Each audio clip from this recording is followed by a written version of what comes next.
welcome in to the Dropkick Basement, your favorite pro wrestling history podcast. My name is Mike Madden. I am joined by my co-host, Tommy Schultz. Tom, how are you this evening? 'Tis the season, Michael. 'Tis the season. Yes, that's right. We've decorated our WrestleMania tree. We've got all of our gimmicks under the table, under the tree, and we're ready to roll with a little early edition of the Dropkick Basement, because we do want to make sure that we're part of the media surrounding WrestleMania, even though we're not in Las Vegas.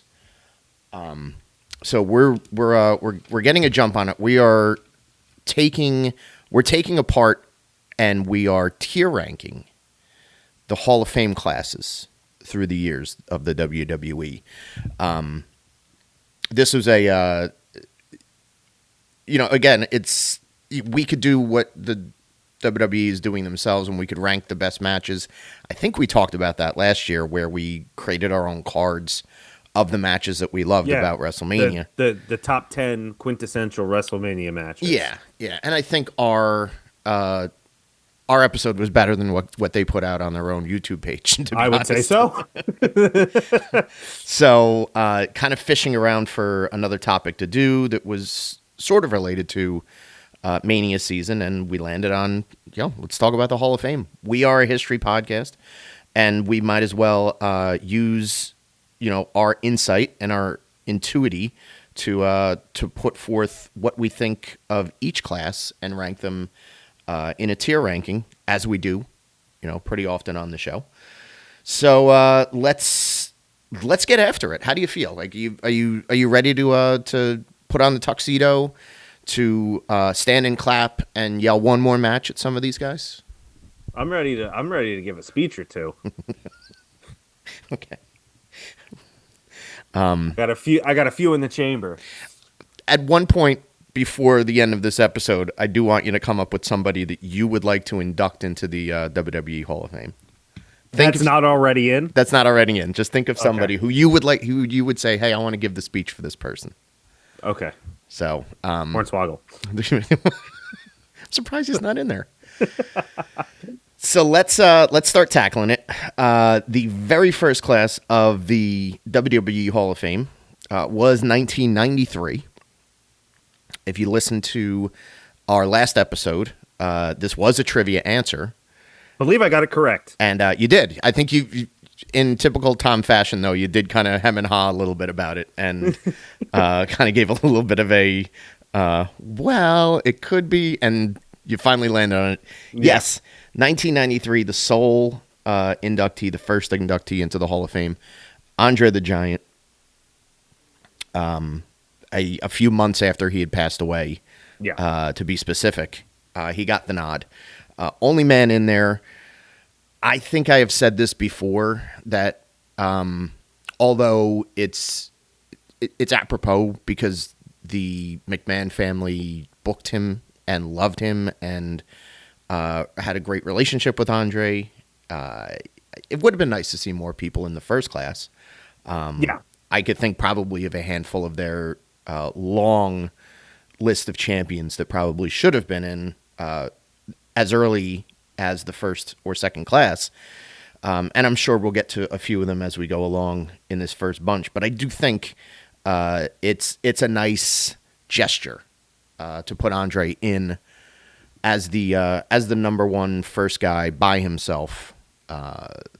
Feelings? What's your feelings on Andre as a sole inductee? So I like it, actually, because one, it was pretty shortly after his passing, I believe. Mm-hmm. Okay. Yep. And also, like, he is one of, I would say, a handful of people who should be in the first class. Mm-hmm. Okay. Yeah. And I think that, being that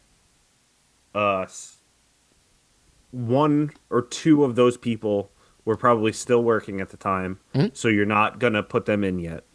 And True. Another was not in good standing with the company at the moment. That's also true. Yeah. that it's a good gesture of faith, like you said. Let's put Andre in by himself and make sure that everybody knows he is the ultimate. He is the guy that we look at as what epitomizes a Hall of Famer, and it'll set the tone going forward. Oh, for sure. Yeah. And it's the reverence of being inducted into the Hall of Fame. And they didn't do a ceremony for this. This was basically, it was announced from what Wikipedia and the WWE website kind of tells you. It was announced during an episode of Monday Night Raw that he was inducted, and they obviously did a little tribute. So it's a very interesting beginning to what would be their Hall of Fame and the way they treat their legends. Yeah, I also think that the fact that there is no induction ceremony or anything like that, it doesn't really behoove you to put in a great deal of people if you're not going to have any sort of event around it. Yeah. So let's just say, okay, we're starting a Hall of Fame, and Andre's the guy. Andre's our, yeah. And this is like the postmark now. Mm-hmm. Yeah, sure, yeah. You should theoretically be on this level in order to get into this Hall of Fame. Oof, if that's the case, they might have quit. They might have quickly lost the thread on this one. No, theoretically is right. It's and again, it's funny. Like when you think about it, and you're saying to yourself, if you are paying attention to this in '93, and you're saying, wow, like WWE is going to do a they're going to do a Hall of Fame, and Andre's going to be the first inductee. I can't wait for them to build it. Yeah. And you've been waiting almost 40 years for them to build the building. So it's kind of like, that's fun to have a Hall of Fame. It's better to have a physical building. Yeah. But I think because of that case, because he's the first one, because there wasn't a ceremony, there wasn't any class, I think I got to put this as a B tier to start off with. I would agree solely because, there's no pomp and circumstance around it. Yeah. There's no ceremony. You would think that, again, we have waited almost 40 years, but yeah. You would think that there would be some sort of physical representation of this. And because it's a one-man class, I would agree on B tier. And that kind of like reminds me, I started watching a couple episodes of that Stephanie McMahon. They called it a Stephanie McMahon travel show, but that's such bullshit. And she does the first episode. She's in the new headquarters, that has that big Andre the Giant like mural. Oh, okay. And it's like, well, why didn't these, like, again, maybe it's they always want to have a main office for their staff and their creative people and production, whatever it may be. But couldn't you dedicate like a floor to being open to the general public and saying like, hey, come into the Hall of Fame? Like all these baseball stadiums have like, it's a small walk around Hall of Fame. Yeah. A little like a Monument Park at Yankee Stadium, or, what they have at Citi Field, or literally like Philadelphia, like all these parks have it, where it doesn't have to be big. It's just like, here's the plaques for the guys that got in. You can watch a little, sizzle reel for each guy and like, set it up on your own and then have like a few, mementos. And you would think you don't have to devote a lot of big space to it. You can cycle in different stuff that you want to show.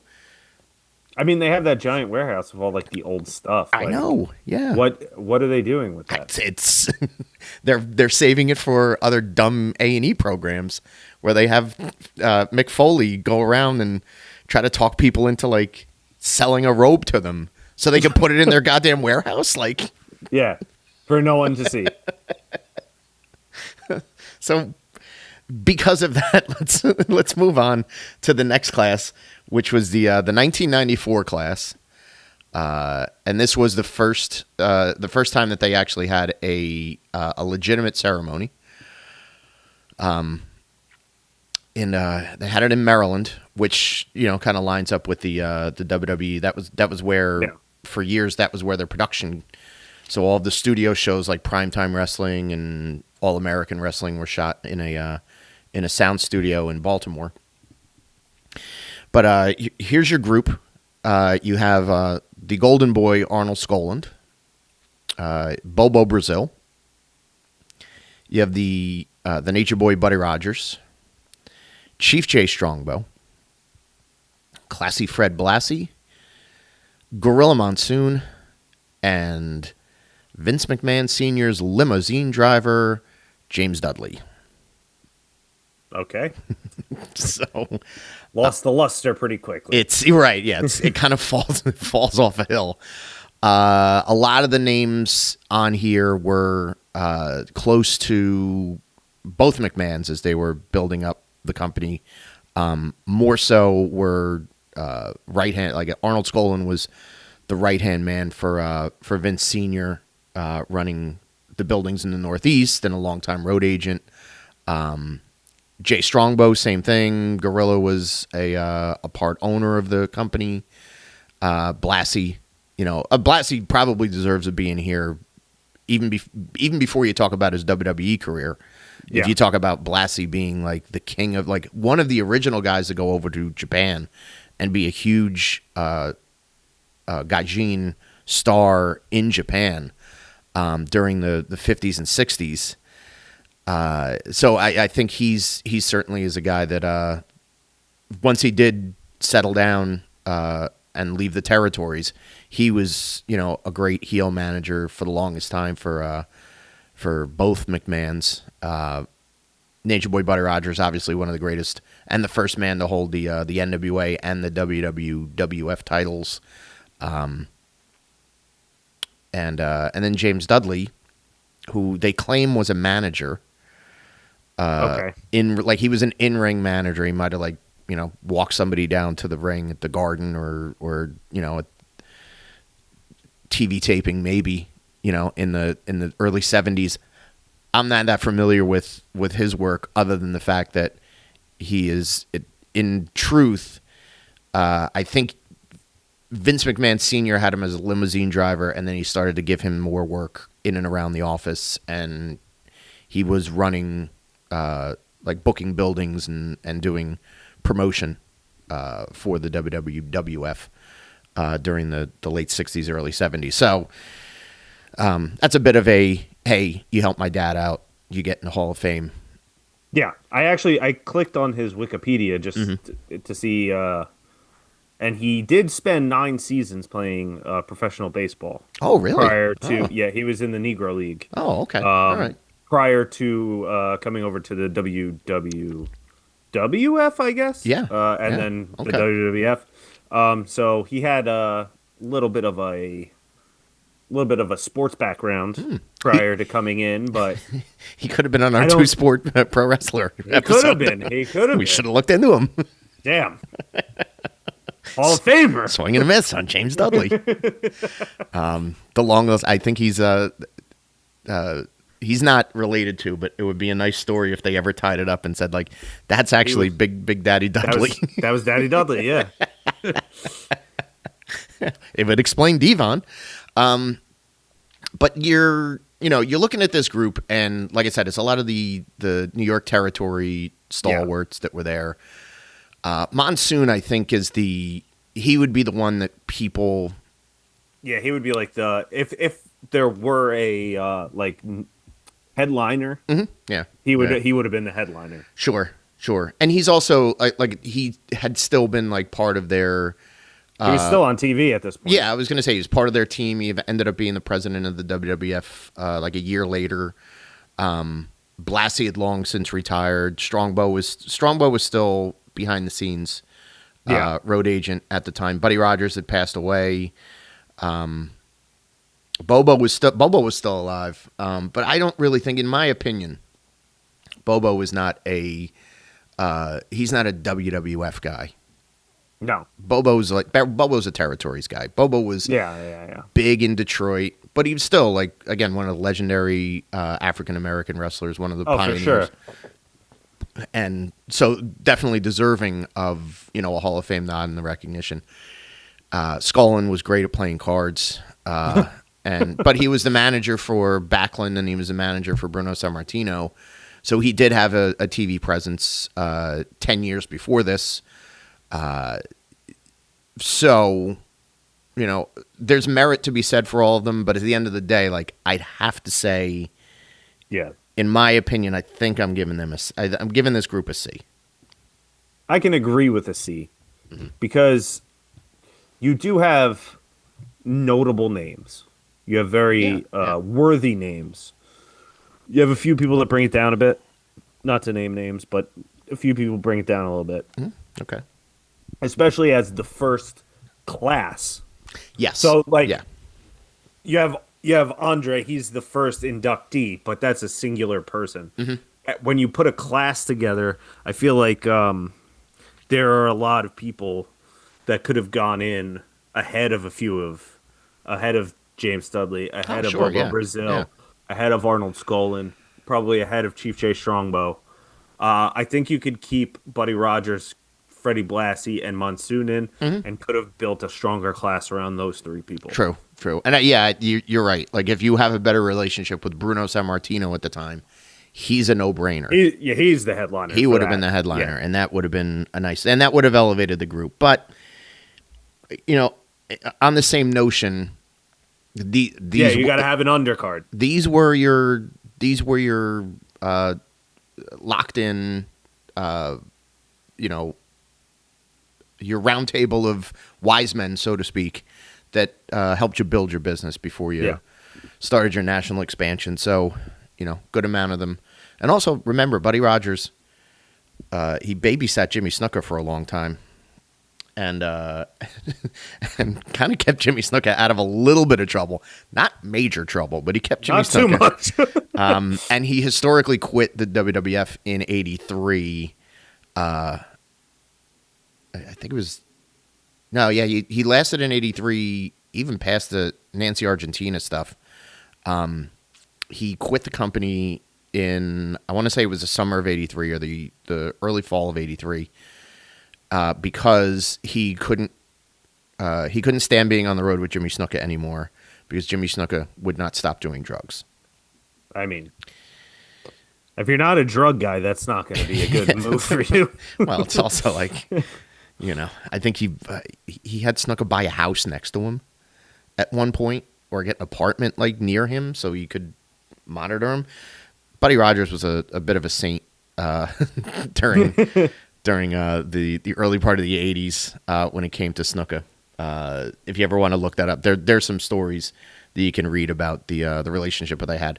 So let's move on to 1995. We're still doing inductions. They did an induction ceremony June of 95 in Philadelphia, Pennsylvania. Same weekend of the King of the Ring, which, by the way, that was the year that Mabel won the King of the Ring, and there was historically one of the worst pay-per-views of all time. There was a lot of audible ECW chants that night in Philadelphia. But this is an interesting class. So let's dive into it. You've got Antonina Rocca. You've got the Big Cat, Ernie Ladd. George the Animal Steel. Polish Power, Ivan Putski. The Fabulous Moolah. The Grand Wizard of Wrestling. Pedro Morales. That's your group. We're getting a little bit stronger when it comes to names that more people will know. For sure. And more people that were known for in-ring stuff. And I kind of say that with... I'm circling somebody with my eyes as I'm looking at this page. And I'm thinking to myself, nowadays, people kind of have a notion about Moolah outside of the business. Oh, yes. And how notorious she was for her manipulative antics outside. But as a pioneer of women's wrestling, as somebody that was, at least by the business side of it, trusted to train girls, trusted to, if they needed a group of them in in New York in December because they're running holiday shows and they want to feature the women's wrestlers. Moolah was pretty steadfast when it came, and they were like, hey, do we want to put a tag team match together, or should we have a world title match? She would get together and have good workers available to do it. Plus, she herself was that woman's champion for 28 years. Forever, yeah. Yeah, and was part of Rocket Wrestling as a catalyst and an antagonist to the Wendy Richter, Cyndi Lauper group. So she's, I'm gonna mock her behind the scenes, but for her contributions, we can't kill her that much. But give me your thoughts on this class and the names that we're associating with the 95 class. So I'm going to say that this is definitely a stronger class than the last one. Mm-hmm. As a whole, I am not very familiar with Antonino Rocca. Mm-hmm. And inventor of the dropkick. Okay. And acrobatic, very and I think he was a commentator on some of their syndicated programs too. So okay, not insane, not like so familiar with much of the in-ring work of any of these people, but mm-hmm. by name, Ernie Ladd is mm-hmm. a huge. And again, like this is where it gets weird, where they're saying WWE Hall of Fame or WWF Hall of Fame. Mm-hmm. Yeah. And I would associate Ernie more outside of the WWF than I would inside of the WWF. So that's where it gets like, it is technically like they consider it the Pro Wrestling Hall of Fame, but mm-hmm. they're putting their name on it. Yeah, so of course, that's where should he be in the Hall of Fame? Absolutely. Should he be in the WWF Hall of Fame in the third class of people being inducted? That's kind of shaky ground. Yeah, you're taking a leap.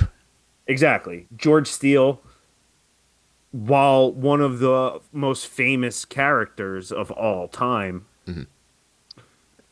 again, the third ever class. This is where I think he deserves the merit for a few reasons. A, at the time he's a road agent. B, that's a memorable character. It is. Oh, 100%. And old-time wrestling fans will know. Like George Steele he was a unique challenger. He was the only guy, and for a long time I think he held this. I think other than and Ivan didn't do it, but he was the only guy that challenged 3 babyface heavyweight champions in the WWF. Okay. So he was a Bruno challenger, he was a Backlund challenger, and he was a Hogan challenger.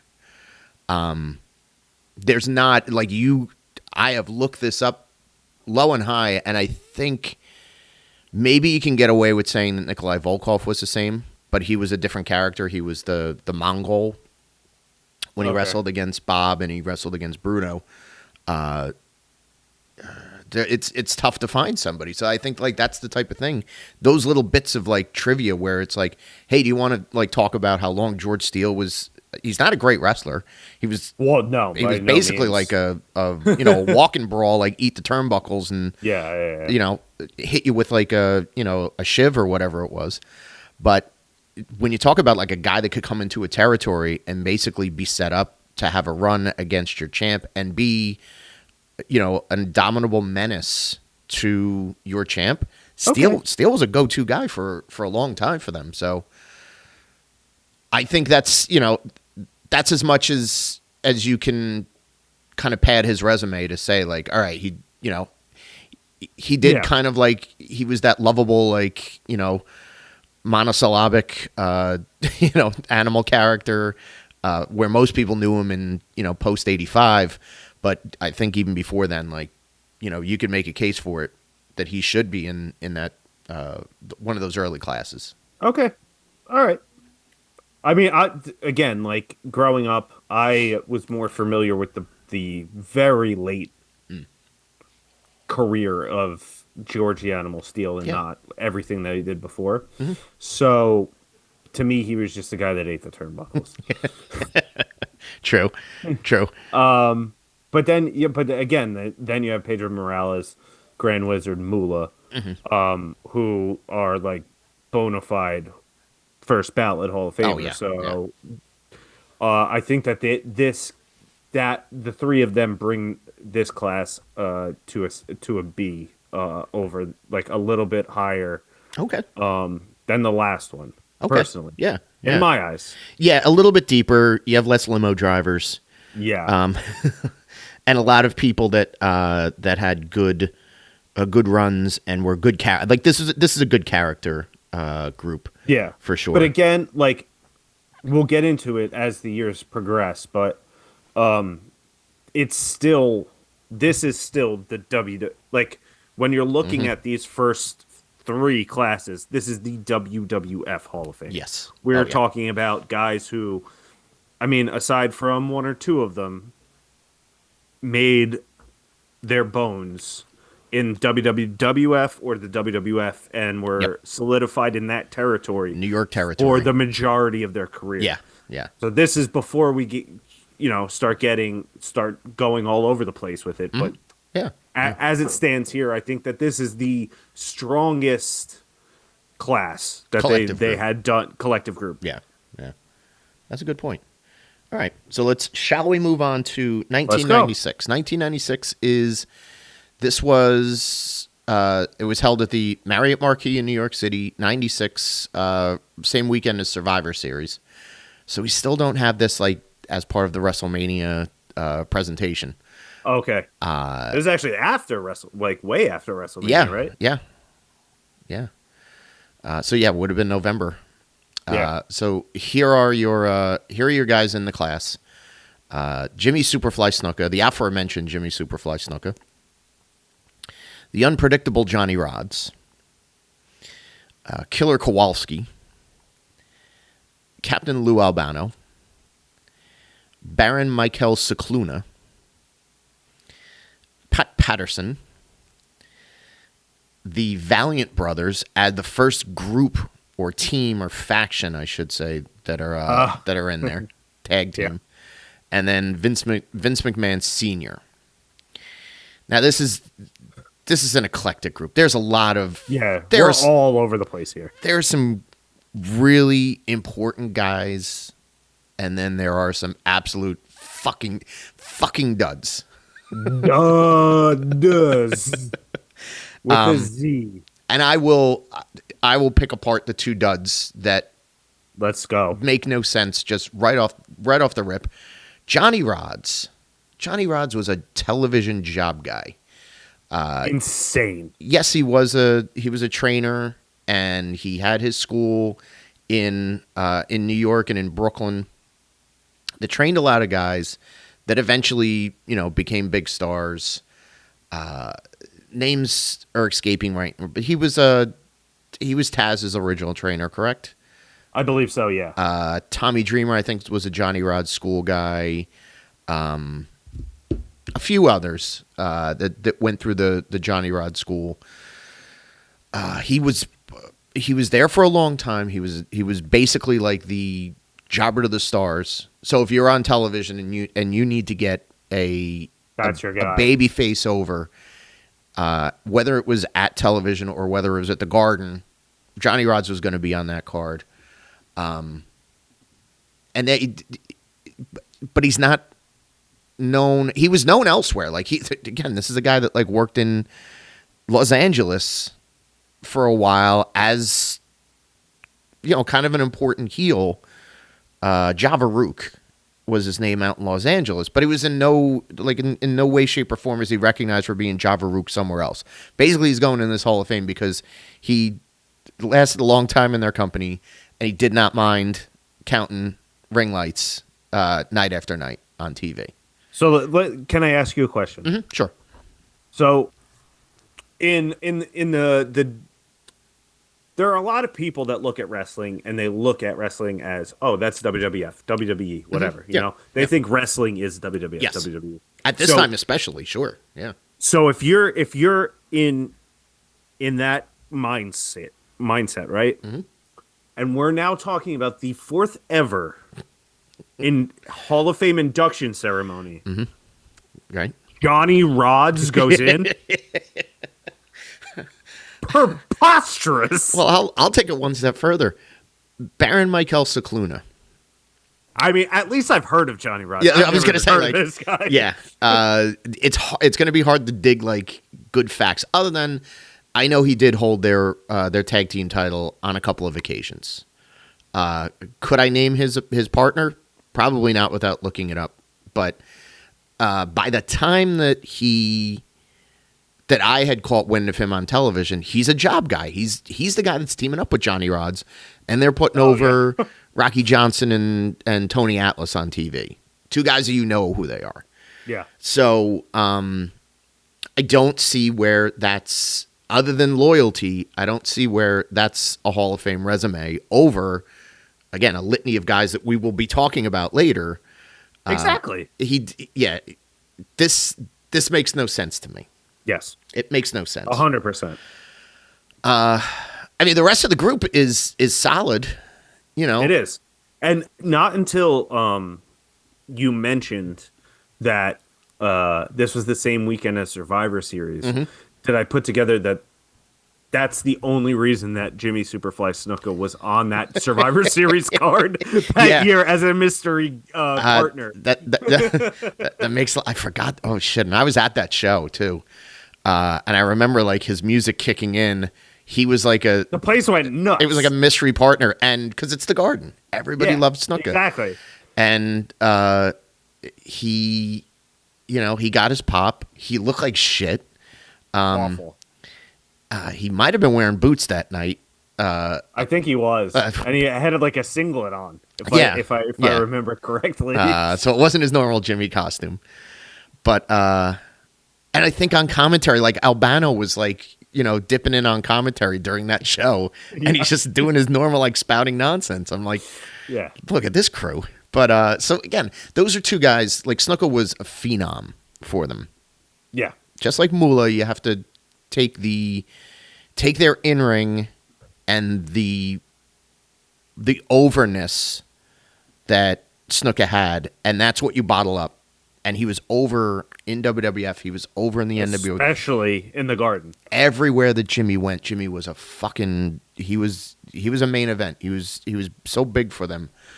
Albano's the same way. Albano was synonymous with New York for, close to, 20, 25 years. So those are guys. Kowalski. Just like Rods, you're talking about a guy who trained a lot of people in the business. Yeah. Who was very, very well respected. And again, another traveling heel that wrestled Backlund and he wrestled Bruno tons of times and was very strong. Yeah. And I think that on his merits, it's more along the lines of the training aspect of it because much like Ernie Ladd in the prior class, I would say that Kowalski is more so known outside of the WWF realm. I think so. As it comes to his time in the ring, anyway. Mm-hmm. So that again is it's yes, he deserves to be in the Wrestling Hall of Fame, but when we're talking about, we're also putting Johnny Rods in. Yeah, right. Have to take this all with a grain of salt. Yeah, the rules are out the window at this point. Johnny Rods and Mikel Cicluna are put into this one. But then, especially when we talk about two of the bigger names on this list, to have them in the same class as these guys is borderline a slap in the face. Could be, yeah, and moving away from Walter. Mr. Kowalski, then you have you have the Valiants. Yeah, which. And this is what's very funny about the Valiants going in is that Boogie or Handsome Jimmy, as he was known in the WWF, he left. He got tired of traveling all through New York, and he wanted to go back down and work in the South. And he did for another probably 80 years. And I'm not being hyperbole with that. Literally, Boogie's probably working a show this weekend. I wouldn't doubt it. At Mania. But he might be on spring break. Yeah. He should have got the call. But they had to run him and Luscious Johnny as they were like heels, like they were like heels that people liked because they were with Albano, they had a rap, they were characters unto themselves. Johnny Valiant never came back to work for them after I think 87 or early 88 when he left to go back to the AWA. Thankfully. And then the other brother, I don't even think they put the other brother in there, whose name escapes me. They're just listing the two of them. Yeah, it's just Jimmy and Johnny. Gentleman Jerry was the other one. When Boogie would fuck off, or Johnny Valiant couldn't wrestle, they would bring in Gentleman Jerry, and he'd be the fall guy for the tag team. So my question on Gentleman Jerry, did they spell it Gentleman and Jerry both with J's? No, the G for gentleman, the J for. But yeah, he so that's the story on the Valiants. Interesting that they would have been the first tag team you're putting in there. Like, you've got a lot of people. That's borderline insane. Samoans should have been, if you're putting Snuka in there, Samoans should have been in this first group. But again, we'll get the Samoans down the road. The two other names in this one, obviously Pat Patterson was the creative force that was still lingering around at that time. Much deserved. First Intercontinental Champion. Brilliant mind. The heralded tournament to win the Intercontinental title. Yeah. That never happened. Rio de Janeiro's favorite son. But he had also been a commentator. He had been, part of their team since '82. So it's definitely, it goes without saying that, like, if they had restructured this or rethought about it, he would have been in the first or second class, maybe even the third class if they had their act together. And then Vincent J. McMahon, the old man, as many people call him, he's an interesting case. He could have been the first inductee if the family was. Remember how arrogant the family got in like the late '90s, where the whole fucking thing was about them. I'm sure they would have been like, if they were like, we're going to start a Hall of Fame, it probably would have been the father or the grandfather as the first person that was in it. Yeah, I would say like he is probably one of maybe two or three other people that could have gone in with Andre in that first class. Absolutely, sure as shit. Should have. Should have. Right. How do you feel about this class overall? Really gets fucking dragged down. Mm-hmm. Really gets dragged down by the Valiants, by Mikkel and fucking Johnny Rods. As strong as some of them are, I have to give this a D. I'm gonna second that emotion. I have to give that. This is a D. Yeah, these guys are like huge. You fucked. You got You got jobbers. You might have Gentleman Jerry Valiant in this Hall of Fame too. Name redacted. Yeah. This is a D class. This is a D class. So after '96, they put the Hall of Fame on ice. Obviously, that this class was the reason that they put the Hall of Fame on ice. They're like, okay, yeah, Johnny Rods went in. We got to take a while off. We need some people to. We got to think about this. we need some people to be removed from the company for a little while before we. That's right. Because otherwise, they were going to have to start putting active wrestlers in. Yeah, right. Yeah, no, you're absolutely right. Johnny Rod's Hall of Famer. Yeah. Clear the decks. Let's get everybody else. So they come back with a vengeance in 2004. And this is when they start putting it on the same weekend as WrestleMania.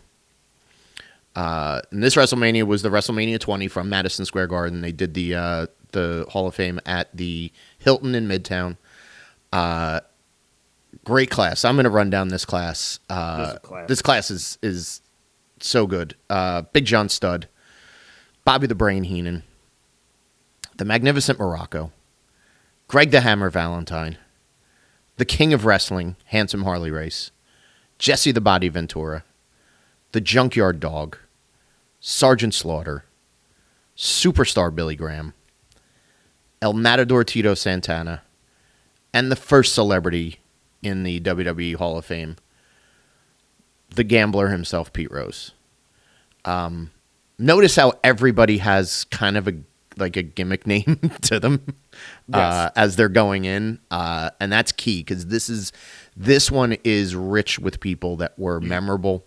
You start getting into the Vince Jr. era in this class. Oh, yeah. This is where a lot of the guys were before his time, but they also arguably made some of their bigger impacts in the entertainment side more so than the wrestling side. Yeah, this is kind of like we're ramping up to the WrestleMania era, and these were a lot of guys that were, whether they were, and I'm sure we'll get into it, there are a few people here that you can say, much like Ernie Ladd or Kowalski, didn't necessarily make their name in the WWF, 100%. But certainly were part of it enough that they were memorable characters on the show. And 100%. This is the type of group that I look at this and I'm like, I want to book this house show. I want to put, I want to put a card together, even if it's 4 matches. I want to put a card together with this group because you could sell tickets with this group.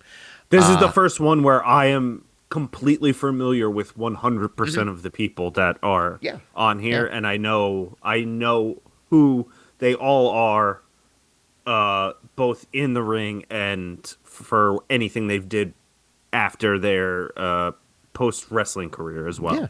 Yeah. I think so when you're looking at it, Pete Rose is a joke. So the less said about Pete Rose, the better. They're trying to be cute and funny with it. And Rose is a big part of that ceremony. I think everybody that did a speech that night or everybody that was doing an induction speech had something to say about Pete Rose, and he was just having a fucking ball. And he had done the spots at WrestleMania for years. A few years in a row. Yeah. So he's part of their little inner circle, and he's in on the joke, and he's not being an asshole about it. But the less said about Pete, the better. Should he have been the first celebrity? No. Lauper. Like Muhammad Ali. Yeah, Muhammad Ali. You're right. There are a lot of people that could have went in before him. But I understand what they're doing in the tongue-in-cheek thing with Pete Rose. I get it. They're taking the piss. I see this has, again, it's got arguably 2 of my favorite personalities in pro wrestling with Heenan and Morocco. I've talked on this podcast a lot about the 2 of them. So I don't have to say that much about them. I think you and I can both agree that they are absolutely befitting of Hall of Fame. Bobby Heenan is one of the best ever to do. Yes. To just be in the business.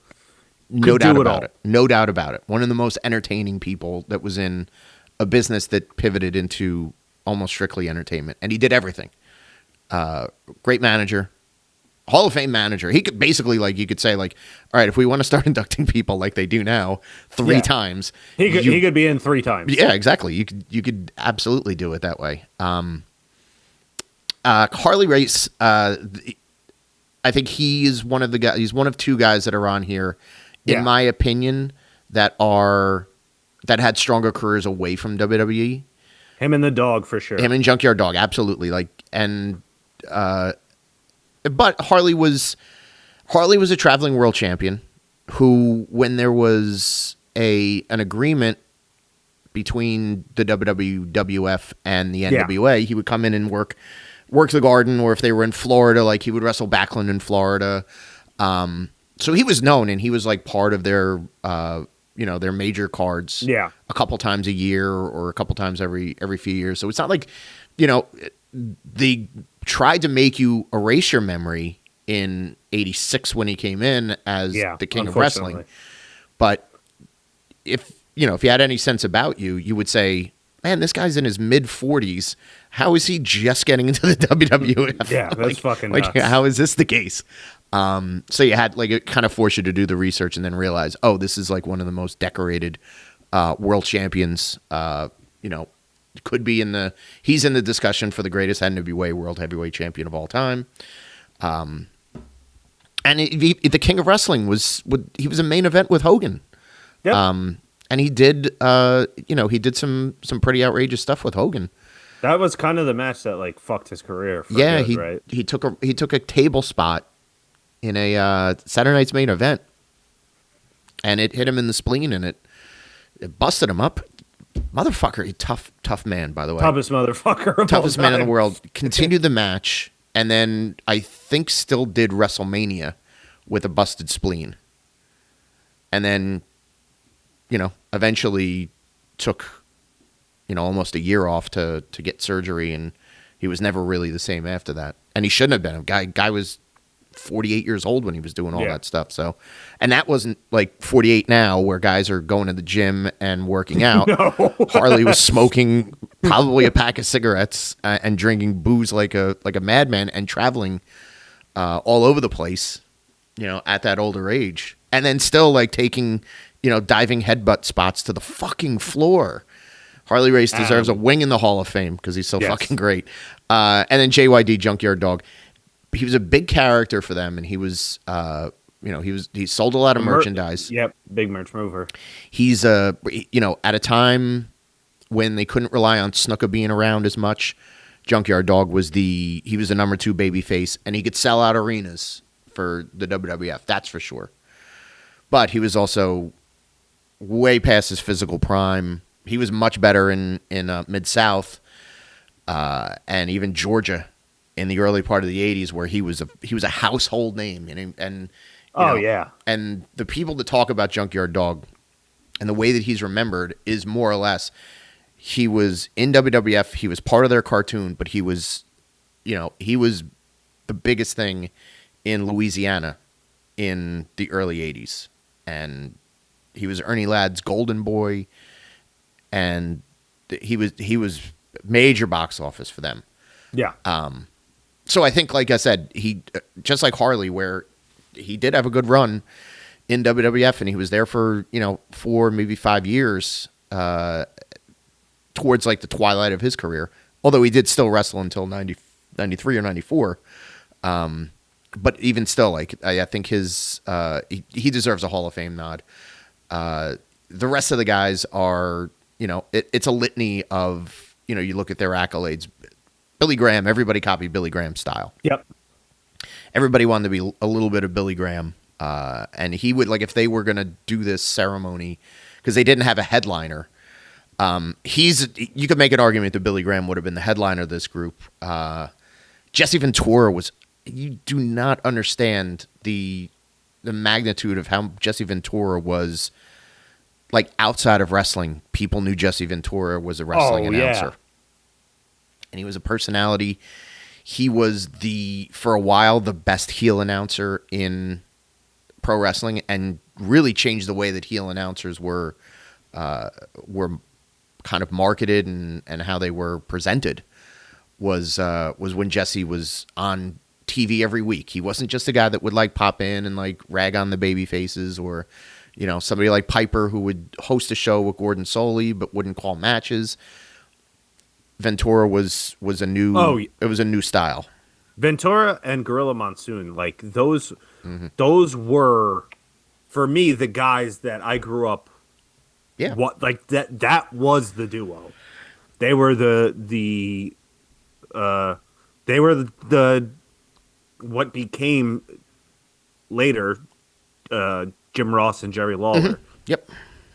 Because Monsoon and Ventura fucking they built the mold that everyone follows to this day. Mm-hmm. Yep. No, there's no doubt about it. So yeah, Jesse's a well-deserved shit in the ring. By the way, if you ever watch a Jesse Ventura match, he's fucking shits. Never will.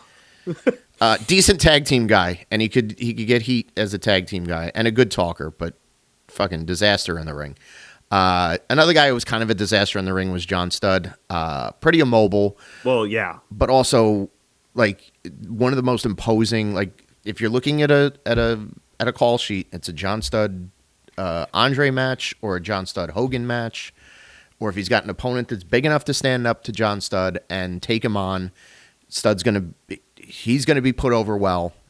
And he's definitely like, he was a mean heel. He had a gimmick where the body slam challenge followed him everywhere he went.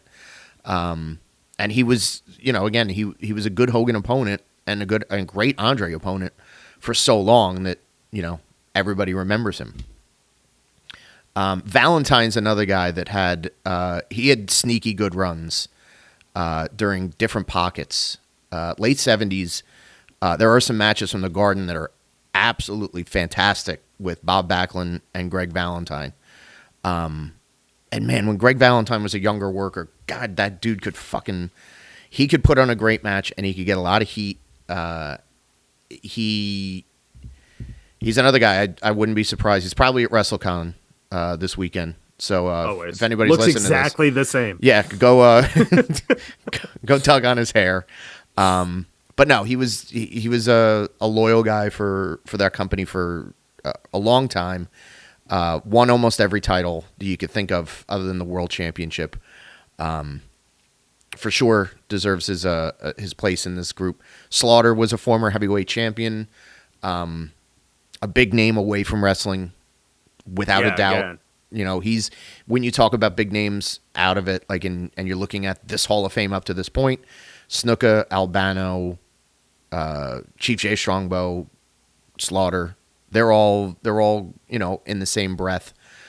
And yeah, I mean, definitely deserves that. And was a guy that came back, and he was good behind the scenes presence for WWE. And he did have that knockout match with I don't know if you've ever seen it, with Pat Patterson.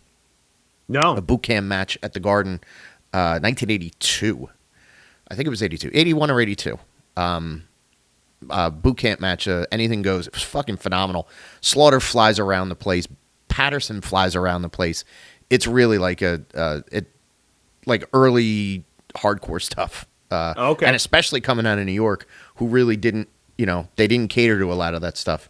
To watch that match, you're like, holy shit! Like, look how fast like Slaughter would move, and like for a big guy, again, another big guy, he's like a 300-pounder, and he's taken, he used to take that bump in the corner where he wouldn't hit the turnbuckle, he would hit the post, and he would kind of flop out of that, and then either do another roll flip or just like hit with a thud. Slaughter was great. Slaughter fucking was great in the early 80s.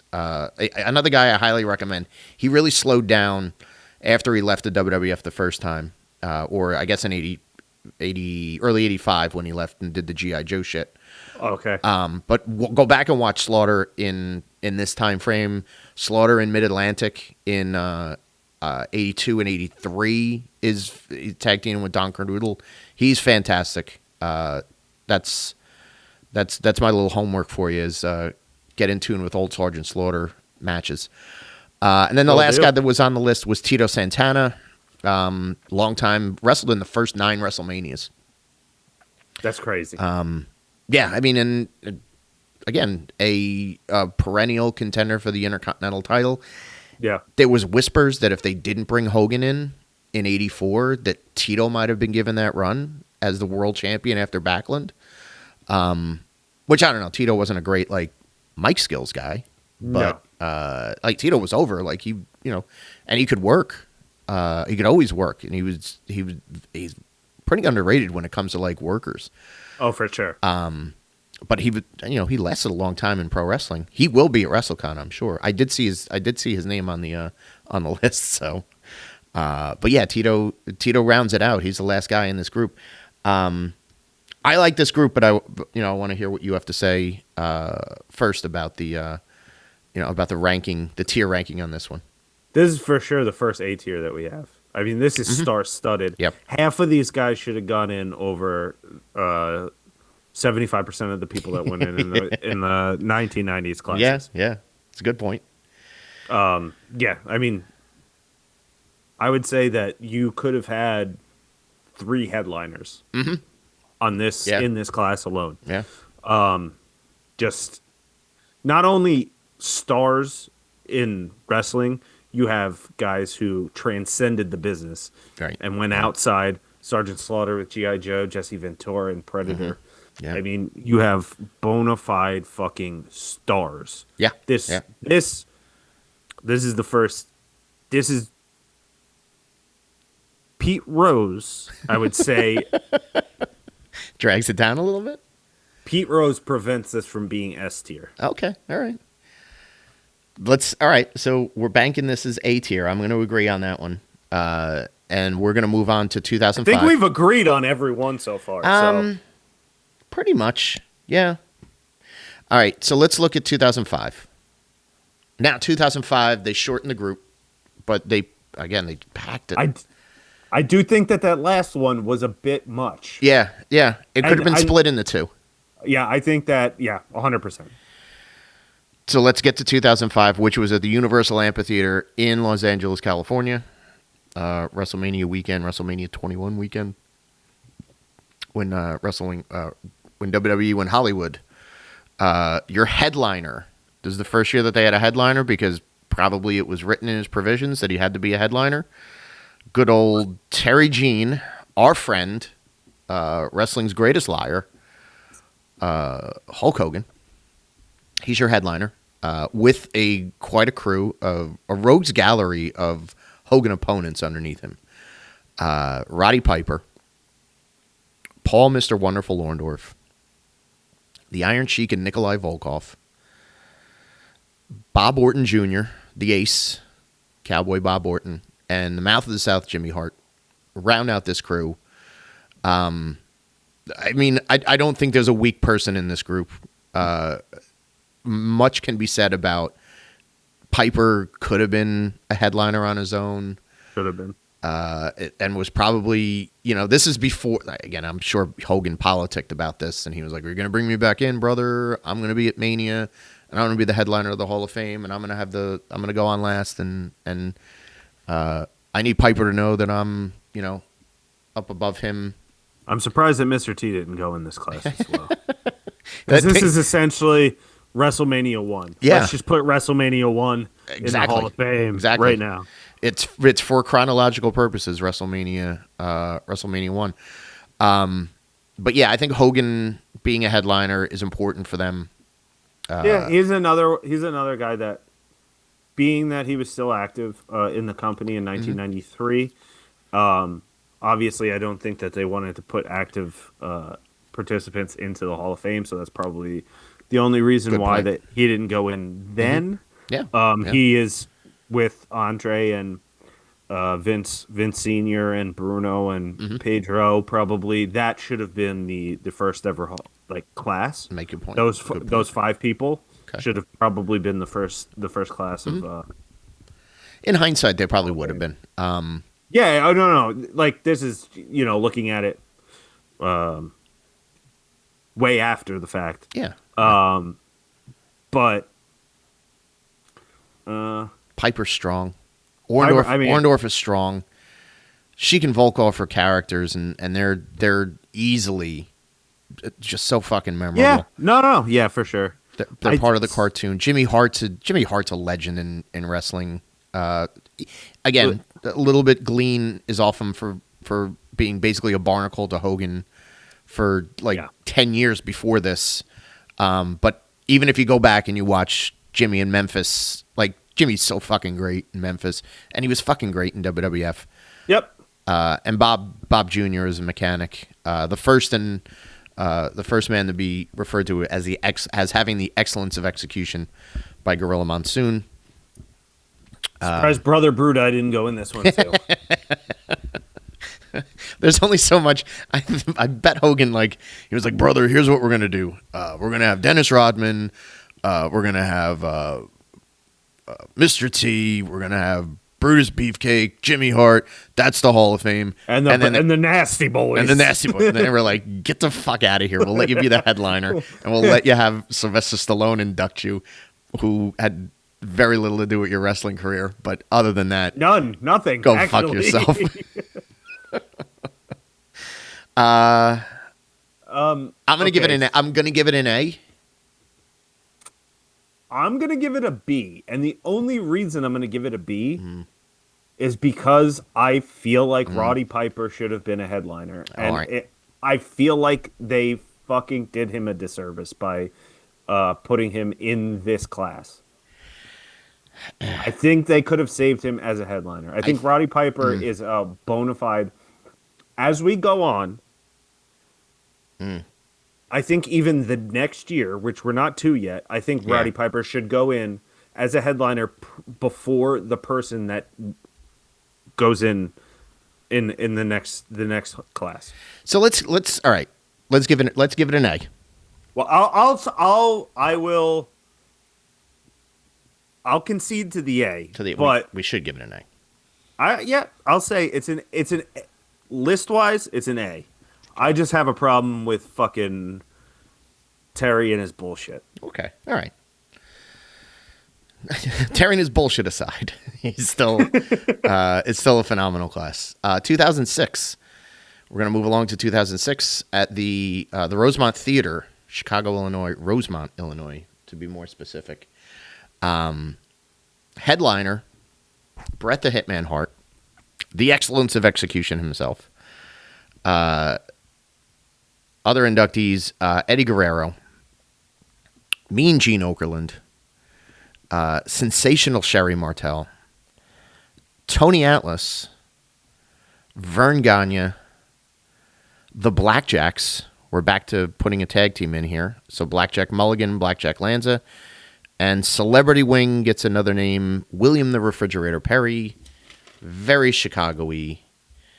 Yeah. This one's all over the place for me. Yeah. There's so much they did right and so much they did wrong. There's a handful of people that I love. Like if I'm looking at the first four names that I read 100%. Off, I'm giving them everything that they want. Fantastic.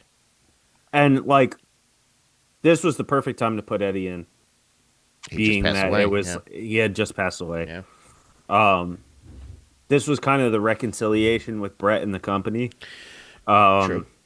So that makes sense. Mm-hmm. Okerlund could have been in the prior two classes. Mean Gene is the best to ever do what he did. Mm-hmm. Yep. The best of all time. And Sensational Sherry is one of the best female managers, or managers, period. Or wrestlers.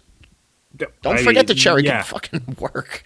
Sherry's one of the greatest all around. Like we talked about it with Heenan. Yeah, she's Sherry Martel is like the female Bobby Heenan to a lesser extent because if they ever gave her a fucking run on commentary, I'm sure it would have been great. She was so versatile and she was so like again she could draw heat, she could make you laugh, she could get in the ring and she could mix it up. She could take a bump like a fucking crazy woman.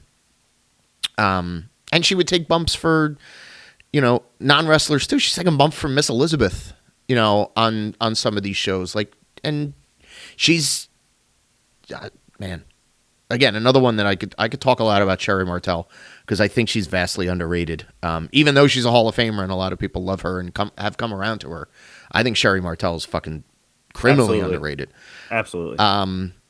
Vern Gagne is still when you're looking at. Hey, this isn't the WWE Hall of Fame. This is the Wrestling Hall of Fame. This is like what we were talking about. Vern owned a very successful territory. This was a nice extending of the olive branch because they wanted to buy the AWA catalog at the time to put it on their DVDs and make some money off of it. Vern deserves recognition because he was a great wrestler, great in-ring wrestler, even though it was before my time and whatnot. But again, ran a very successful promotion for a long time. Then I think it falls off a table. Dude, fucking Tony Atlas getting his fucking face stepped on. by all of independent wrestling. Him. There's So all right. Here's the thing with Tony, and I I get have it. not seen the Dark Side of the Ring that recently aired about him, but he was homeless. He was down in his luck. He had too much success very quickly, and a lot of that was in Georgia Championship Wrestling. But he was a tag team champion in the WWF, the first full African American tag team champions. He was an undercard guy, for them, or I guess like maybe a mid card, upper mid card to a certain extent. He was the only person. This is a great stat. He was up until WrestleMania 6. He's the only person or he was the last guy to get a pinfall victory over Hogan. He had pinned Hogan in '81 at the Spectrum just before Hogan got fired and went and did the Rocky movie. But they put Tony Atlas over Hogan then, and then he didn't take another pinfall victory in the WWF until the Ultimate Warrior in WrestleMania 6. So chew on that for a while. Maybe Tony had a little bit more stroke than the average person, but is he a Hall of Famer? No. Even to this day, no. Yeah. Like when we're putting people in fucking 30 years later, it's a flimsy argument. The Blackjacks were a fun good tag team, but the second tag team ever. Mulligan. Mulligan's great. Lands is dog shit. But he had all of the. That's another one where it's like he's a guy behind the scenes, so that's why. Yeah. Like, what he did behind the scenes, I think, was more paramount to them in their eyes than what he did in the ring. So they're like, well, this guy is a huge part of the company. Are we going to put him in by himself? No. Mm-hmm. So we'll put the team in together. Right. We'll hook Mulligan in for this one. But again, should they have been the second tag team ever put? Oh, absolutely not. No. Into the Hall of Fame? No. I can't. Yeah, I can't. Again, you still haven't come around to the Samoans. And then William the Refrigerator Perry. It's obviously it's in Chicago. It's a Chicago. That's the only reason why. He was in. He did one thing ever. Yeah. Well, with the company, one thing ever. We'll get to people who only did one thing ever for this company and didn't get their flowers. I mean, the top 4 people make this an A for me. Especially Brett, who had to swallow a lot of shit to get to this Hall of Fame. On that accord, I'm giving this an A. I don't know how you feel about it. I'll agree with you. Okay. On those 4.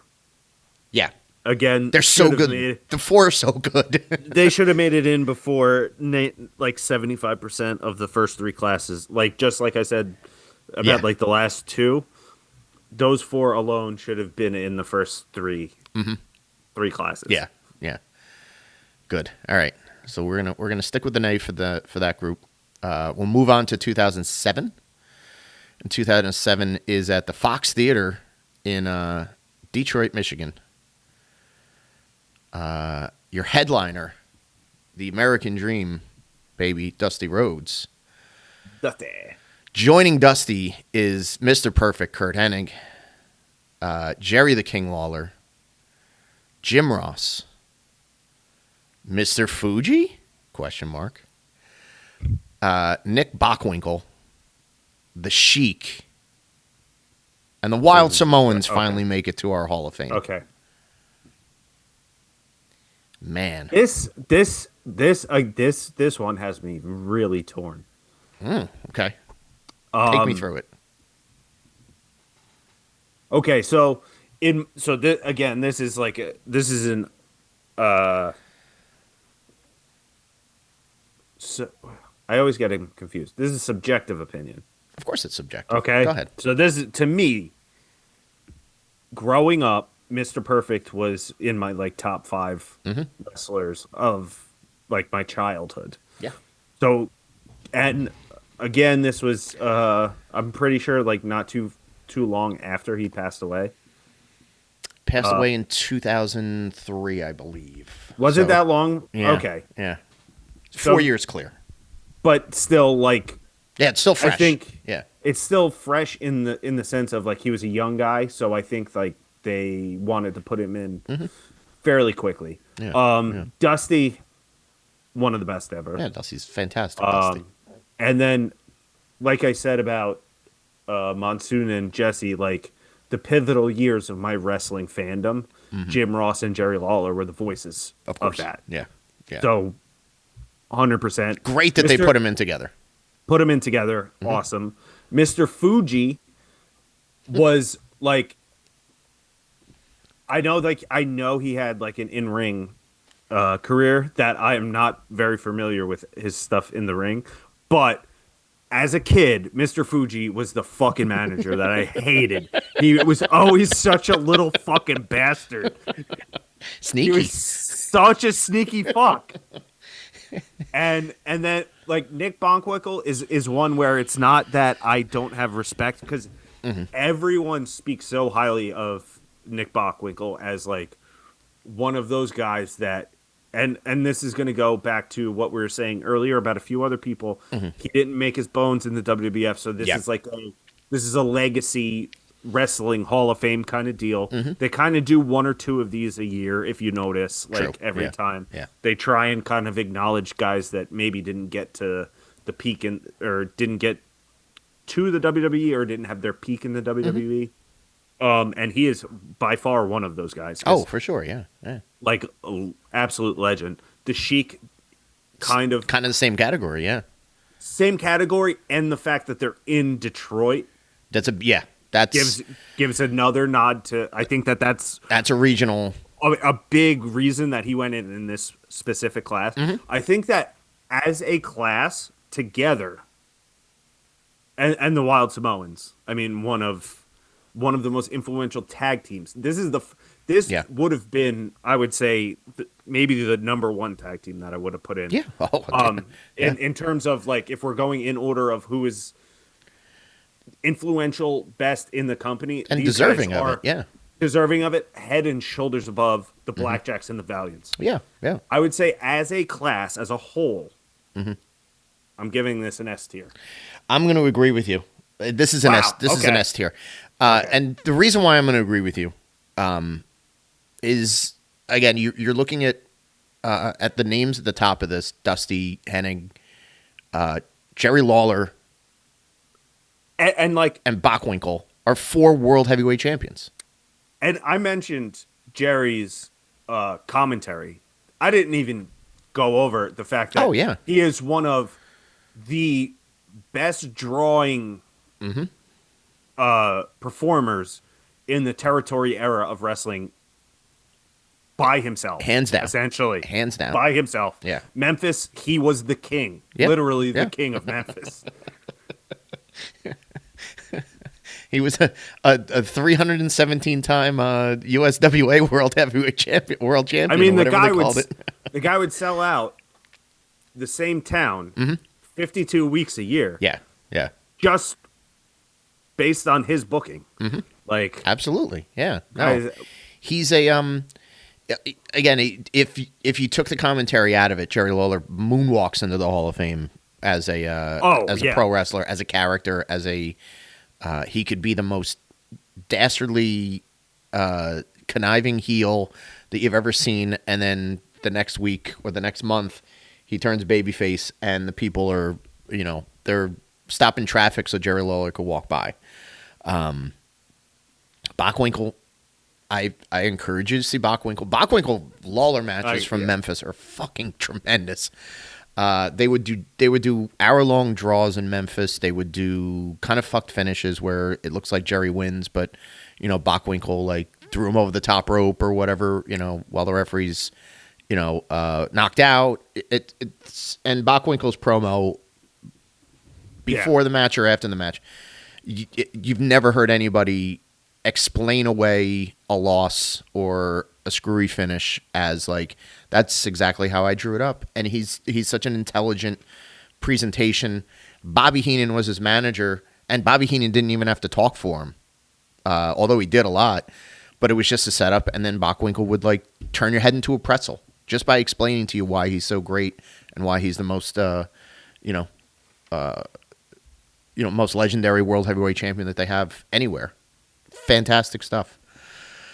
So yeah, we're gonna give this S tier. 100%. It's a great group. Let's move to 2008, where 2008 we're in Orlando, Florida, at the Amway Arena. Your headliner in 2008 is a Nature Boy Ric Flair.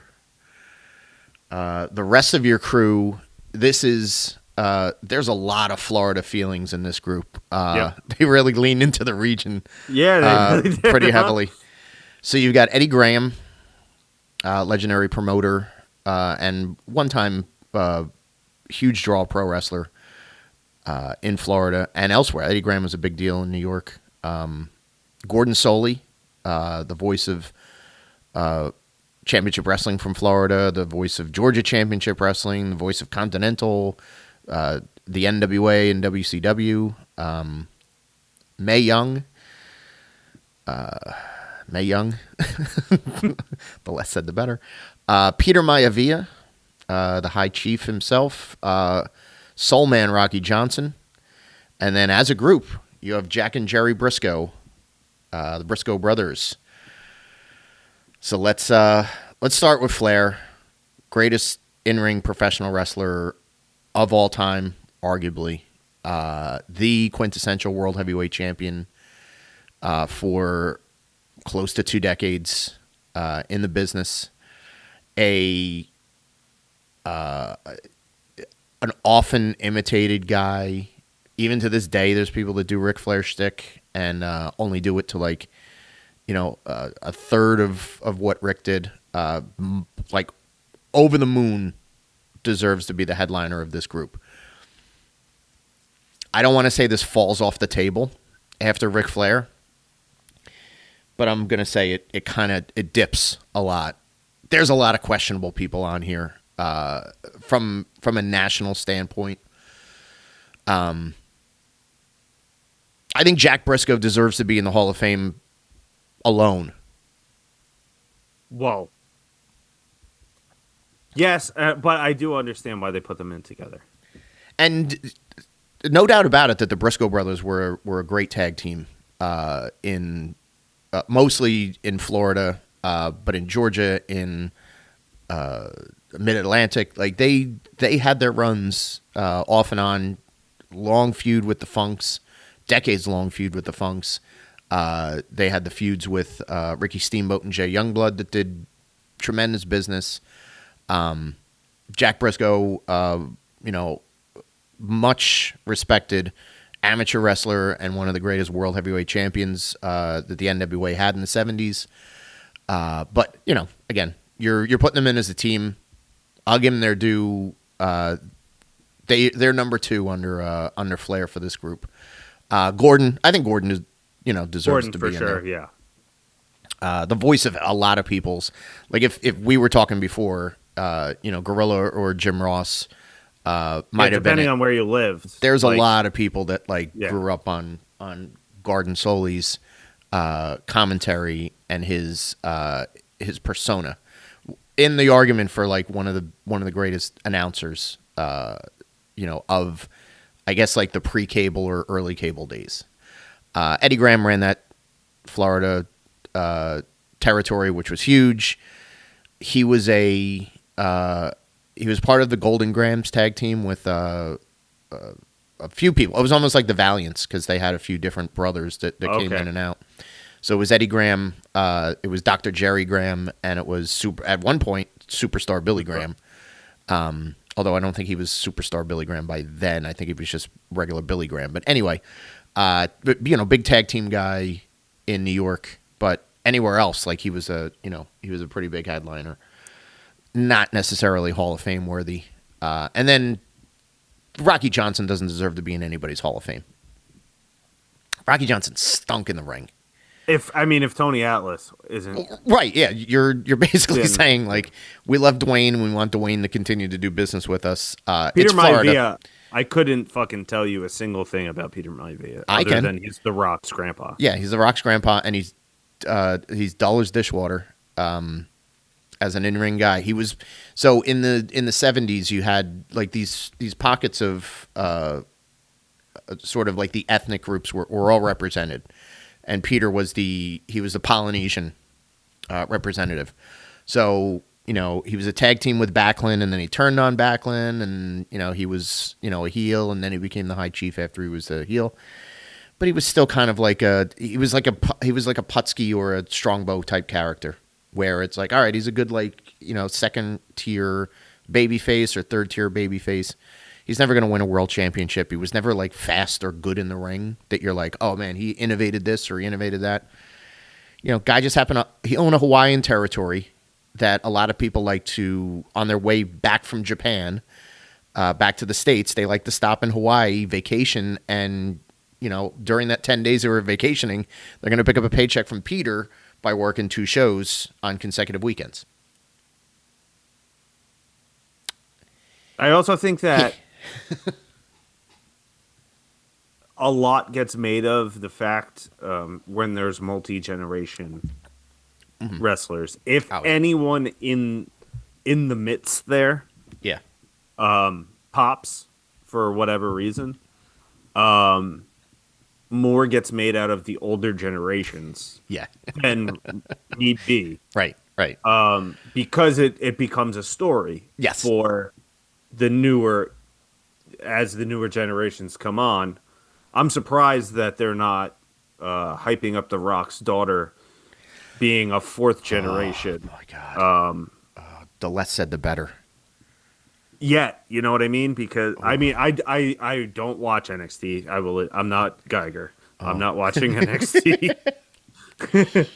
But I can't imagine that woman is any good at anything. Actually, I'd encourage you to just do yourself a favor and watch it and then report back. This is an assignment to you. You need to watch. You need to watch a. I have to watch Sergeant segment. Slaughter and a Rock's daughter segment. Yeah, exactly. This homework sucks. I know your homework is really kicking your ass. All right, so let's score it. I'm gonna go C. Love Flair. Flair's the fucking best. This is a Flair C. This is a Sear group.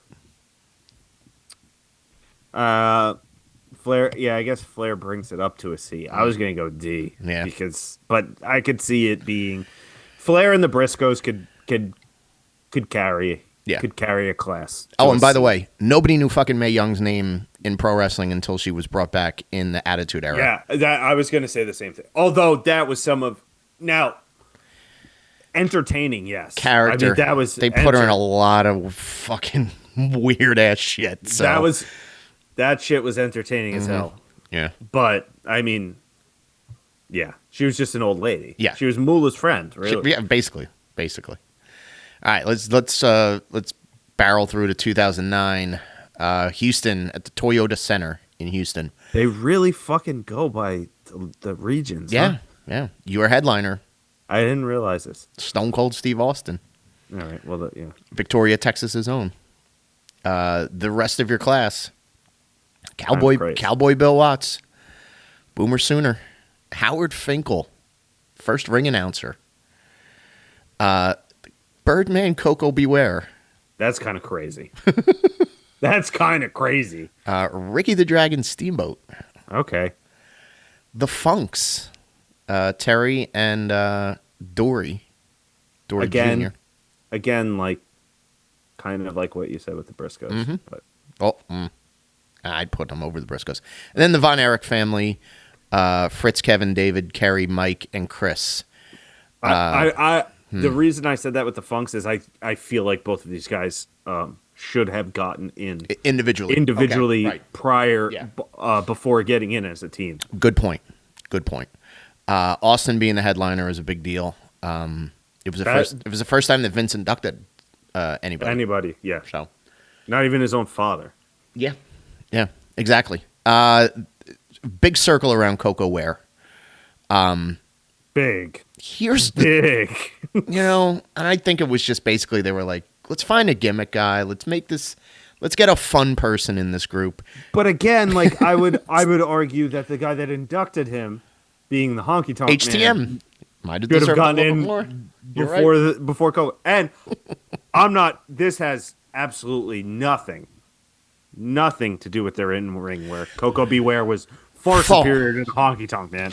But if we're talking about memorable characters, the Honky Tonk Man is up there as like, my grandpa will still rant and rave about the Honky Tonk Man to this day. Coco, the more I keep seeing highlights of Coco from before he got to WWF in 85 and 86.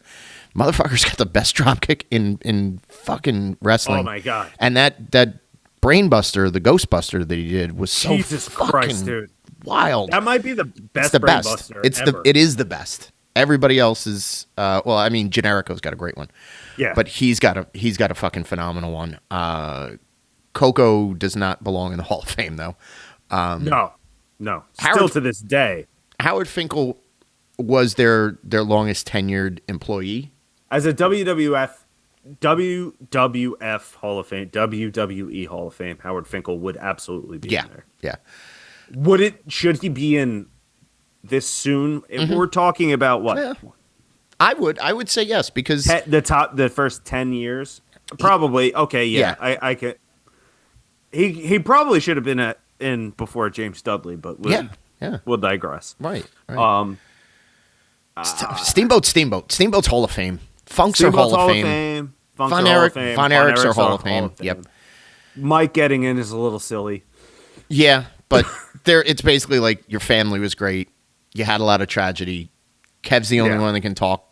And I think that this might have been. Was this the year that they put out that DVD too? Yeah. This might have been the same. Yep. So we're in Texas. They're selling. Yeah. They're selling that world class documentary. All right. No doubt. This one feels. It's a good class, but it feels too. The regional thing is starting to bother me the more I notice it. Okay. I'm giving it an S tier. S? S, yeah. I cannot give Coco Beware S. I cannot give Bill Watts S. I have to. Listen. I'll say A. Okay. All right. I'll say A. I can bring mine down to an A. I mean, Stone Cold is the biggest draw in the history of that company. In the history of the business. Steamboat's a phenomenal. Funks are phenomenal. There's again, it's just like the Von Erichs revolutionized that. It's just like territory. It's just like the class with Brett, where you're like, there's four names that I see here that are just, four slots that I see here that are home runs. Yes, the bottom half of it gets dug into your heels, but we'll go with A. We'll consensus on A. Could be debated. It could just because you literally have you have Stone Cold. Yeah. Stone Cold and Terry Funk in the same class is actually insane. I know, right? But then you have fucking Coco Beware. Well, yeah, you're right. And that fucking racist piece of shit Bill Watts. and technically Chris Von Erich too. Didn't even get in a movie. And Mike and Chris can fucking kick rocks. I'm sorry. Yeah, just put David in the Hall of Fame. Fuck the rest of them. All right, let's go to 2010. We are in Phoenix, Arizona at the Dodge Theater. I've never been myself. Neither have I. Ted DiBiase is your headliner, and that's get ready for a rough group. Antonio Inoki, legend, founder of New Japan Pro Wrestling, legendary pro wrestler. Gorgeous George, the first true heel character in the history of the pro wrestling business. Maurice Mad Dog Vachon. Okay. AWA guy, Montreal guy. Again, like a generational. Yeah. The Vachons. Stu Hart, Calgary territory, father of Brett. Wendy Richter, first WrestleMania. Rock and Wrestling Connection, former women's world champion, and the first ever victim of a in-ring screw job. And then Mr. Baseball, Bob Uecker. Celebrity Wing gets one. I would argue that Bob Uecker is the headliner of this fucking class. This class is rough. This is bad. Yeah. We're doing people favors, or we're trying to catch up for, some stuff that we didn't get in the first few. So I would say this is a class where it's like one, two people that like made their bones in the WWF. Oh, I mean, listen, Antonio Inoki was a jet. I mean, he probably made an appearance or two. Yeah, and technically, like he came over and like did stuff, but like it was. And he had a controversial pinfall over Backlund, I think, and was like a phantom world champion at one point. Famously, did that take place in Japan? Or was that over here? It might have been at the Garden. Because I know, like they did a lot of those things where like guys would go do tours in Japan. They dropped the belt. Yeah, he dropped the belt in Japan, and then I think he came back first night of the tour, and then get it back at the they rematched them at the Garden, and they settled it at the Garden, and title was held up, and then Backlund.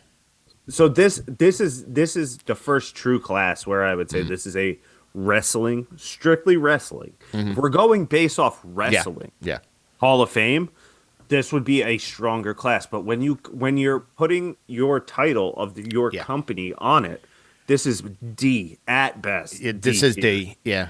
And to have it headlined by Ted DiBiase, which $1 Million Man, fucking one of the best characters of all time. Yeah. But go back and look at the headliners the last few years. For sure. There are guys that could have headlined this that should have been on this list. You want to save Roddy Piper for this one, and you would have done Roddy Piper at the middle of this one. Oh my God, exactly. Like Steamboat.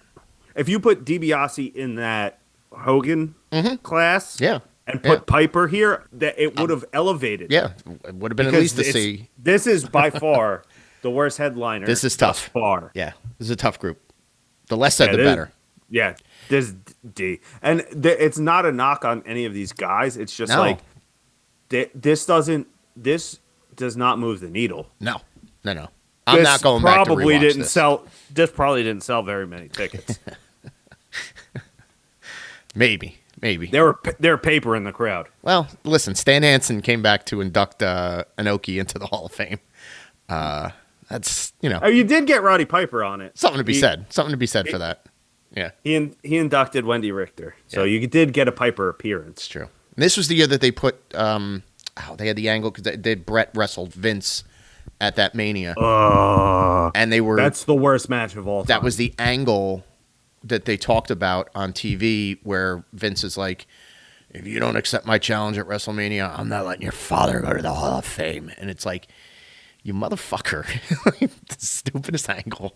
That is by far the worst wrestling match that's ever happened. Yeah, it's garbage. All right, let's get to 2011. Phillips Arena in this is crazy. Atlanta, Georgia. This is the craziest lineup I've ever seen. Oh my God. This is a group. We're looking at a group here. Headliner, the Heartbreak Kid, Mr. WrestleMania himself, Shawn Michaels. Get ready for this. This is bro. This is nuts. I love it, but I also kind of hate some of these people. Abdullah the Butcher, Bullet Bob Armstrong, Hacksaw Jim Duggan,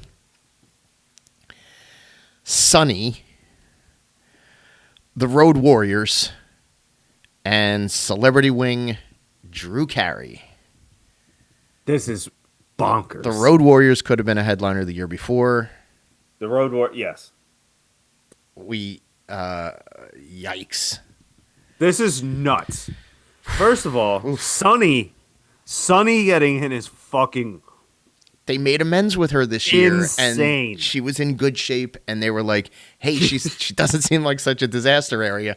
Meanwhile, like 1 weekend after this, she was getting arrested for jumping in and out of windows, and it started her total decline. The less said about her, the better. She is in the Hall of Fame of wrestling scumbags, in my opinion. She's, yeah. Drew Carey is also insane. He did one thing for them. Again, yeah. He did one thing. He was like pretty much the Fridge. Uh-huh. Yep. But like less impressive. Bullet Bob Armstrong and Abdullah the Butcher really had no presence in the WWF whatsoever. Never. And listen, I love Abdullah the Butcher because it's such a ridiculous, preposterous character. Yeah, yeah. But like, I think he's an Atlanta guy though. Oh, he's an Atlanta guy. He's a Dallas guy. Yeah, he's. Well, no, I think he's like from. Oh, he was true. Yeah, he had lived in. Yeah, he was. He had this like barbecue and Chinese place. Yeah, exactly. Yeah. So that's like that kind of fits.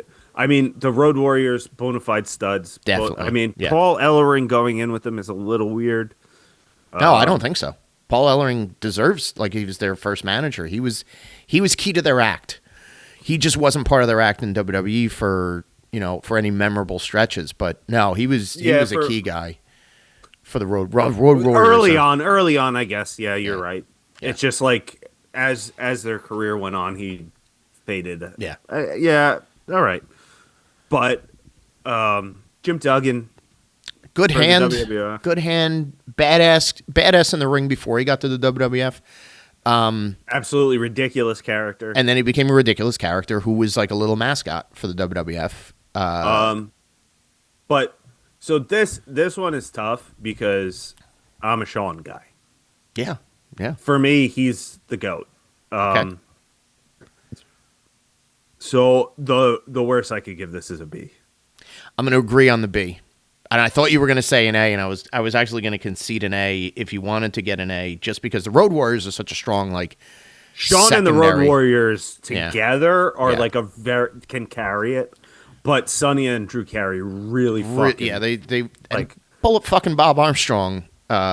Jesus, I know Atlanta. We're Southern wrestling, but let's give it a B. Yeah, let's go with that. That's a good idea. Let's move to 2012. 2012, we're in Miami, Florida. We're at the American Airlines Arena. This is another wild. And we've got quite a collection here. So your headliner is Edge, AKR, the Rated R Superstar Cope. Joining him in the Hall of Fame is Mil Mascaras,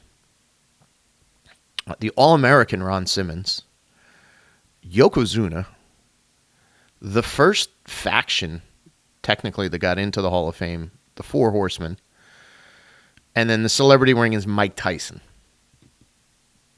Now, Edge got into the Hall of Fame because at that time he had to retire because of the neck injury. So they gave him he retires the year before. This is the, hey, you're right into the Hall of Fame kind of thing. Feel good. A lot of people argued at this point. They were like, why are you putting the Four Horsemen in? You can induct each of those guys individually: Barry Windham, Arn Anderson, Tully Blanchard, J.J. Dillon. But they felt it was better to pack them all together and put the Horsemen in as a faction and give Ric Flair the first double induction, which probably makes up for the turds that he was on his Hall of Fame class with, if I'm being honest. So, Yoko's good because it sort of gives you the and I think he passed away in 2000 or 2001. Yeah.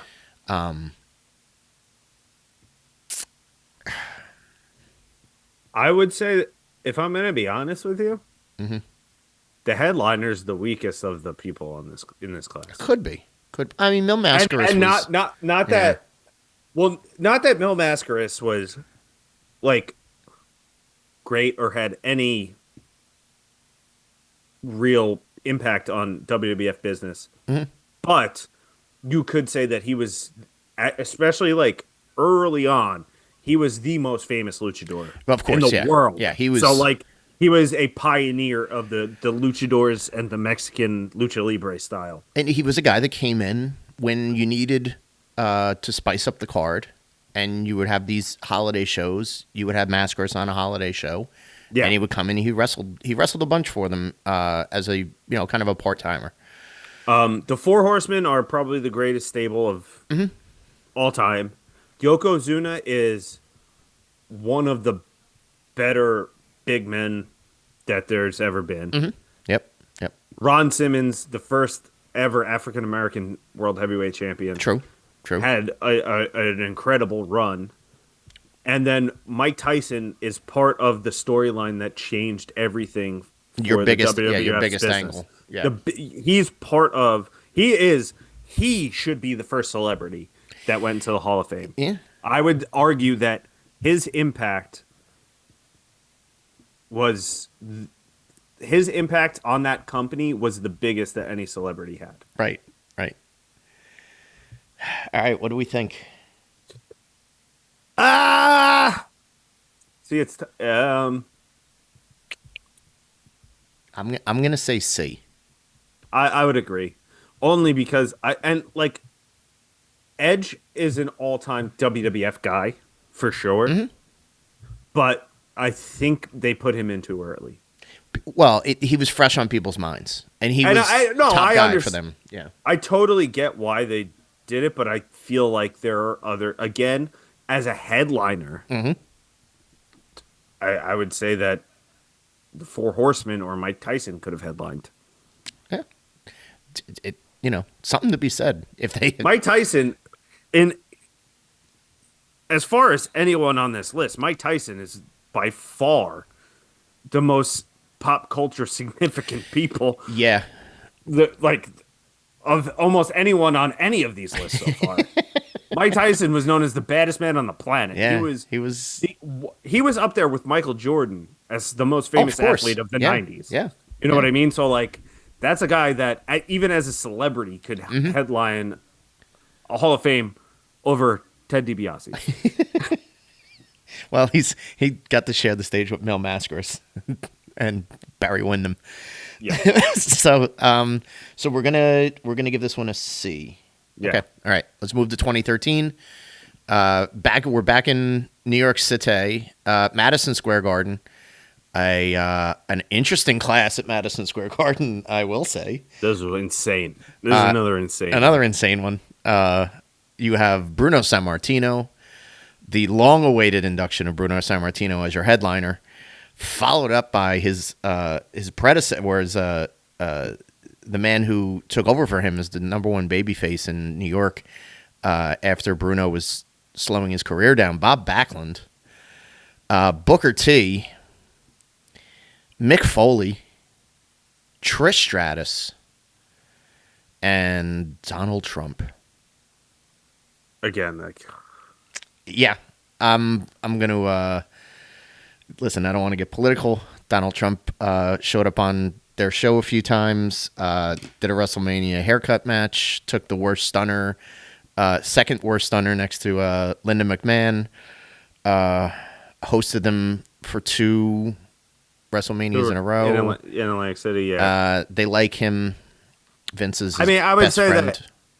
If you put all of that kind of everything now aside, if you just go by the year 2013, it's right. It's a notable celebrity. Yes. If you just put everything we know now outside of your heads, right? Everything that happened 3 years later outside, outside of your mind. Move on from that and just look.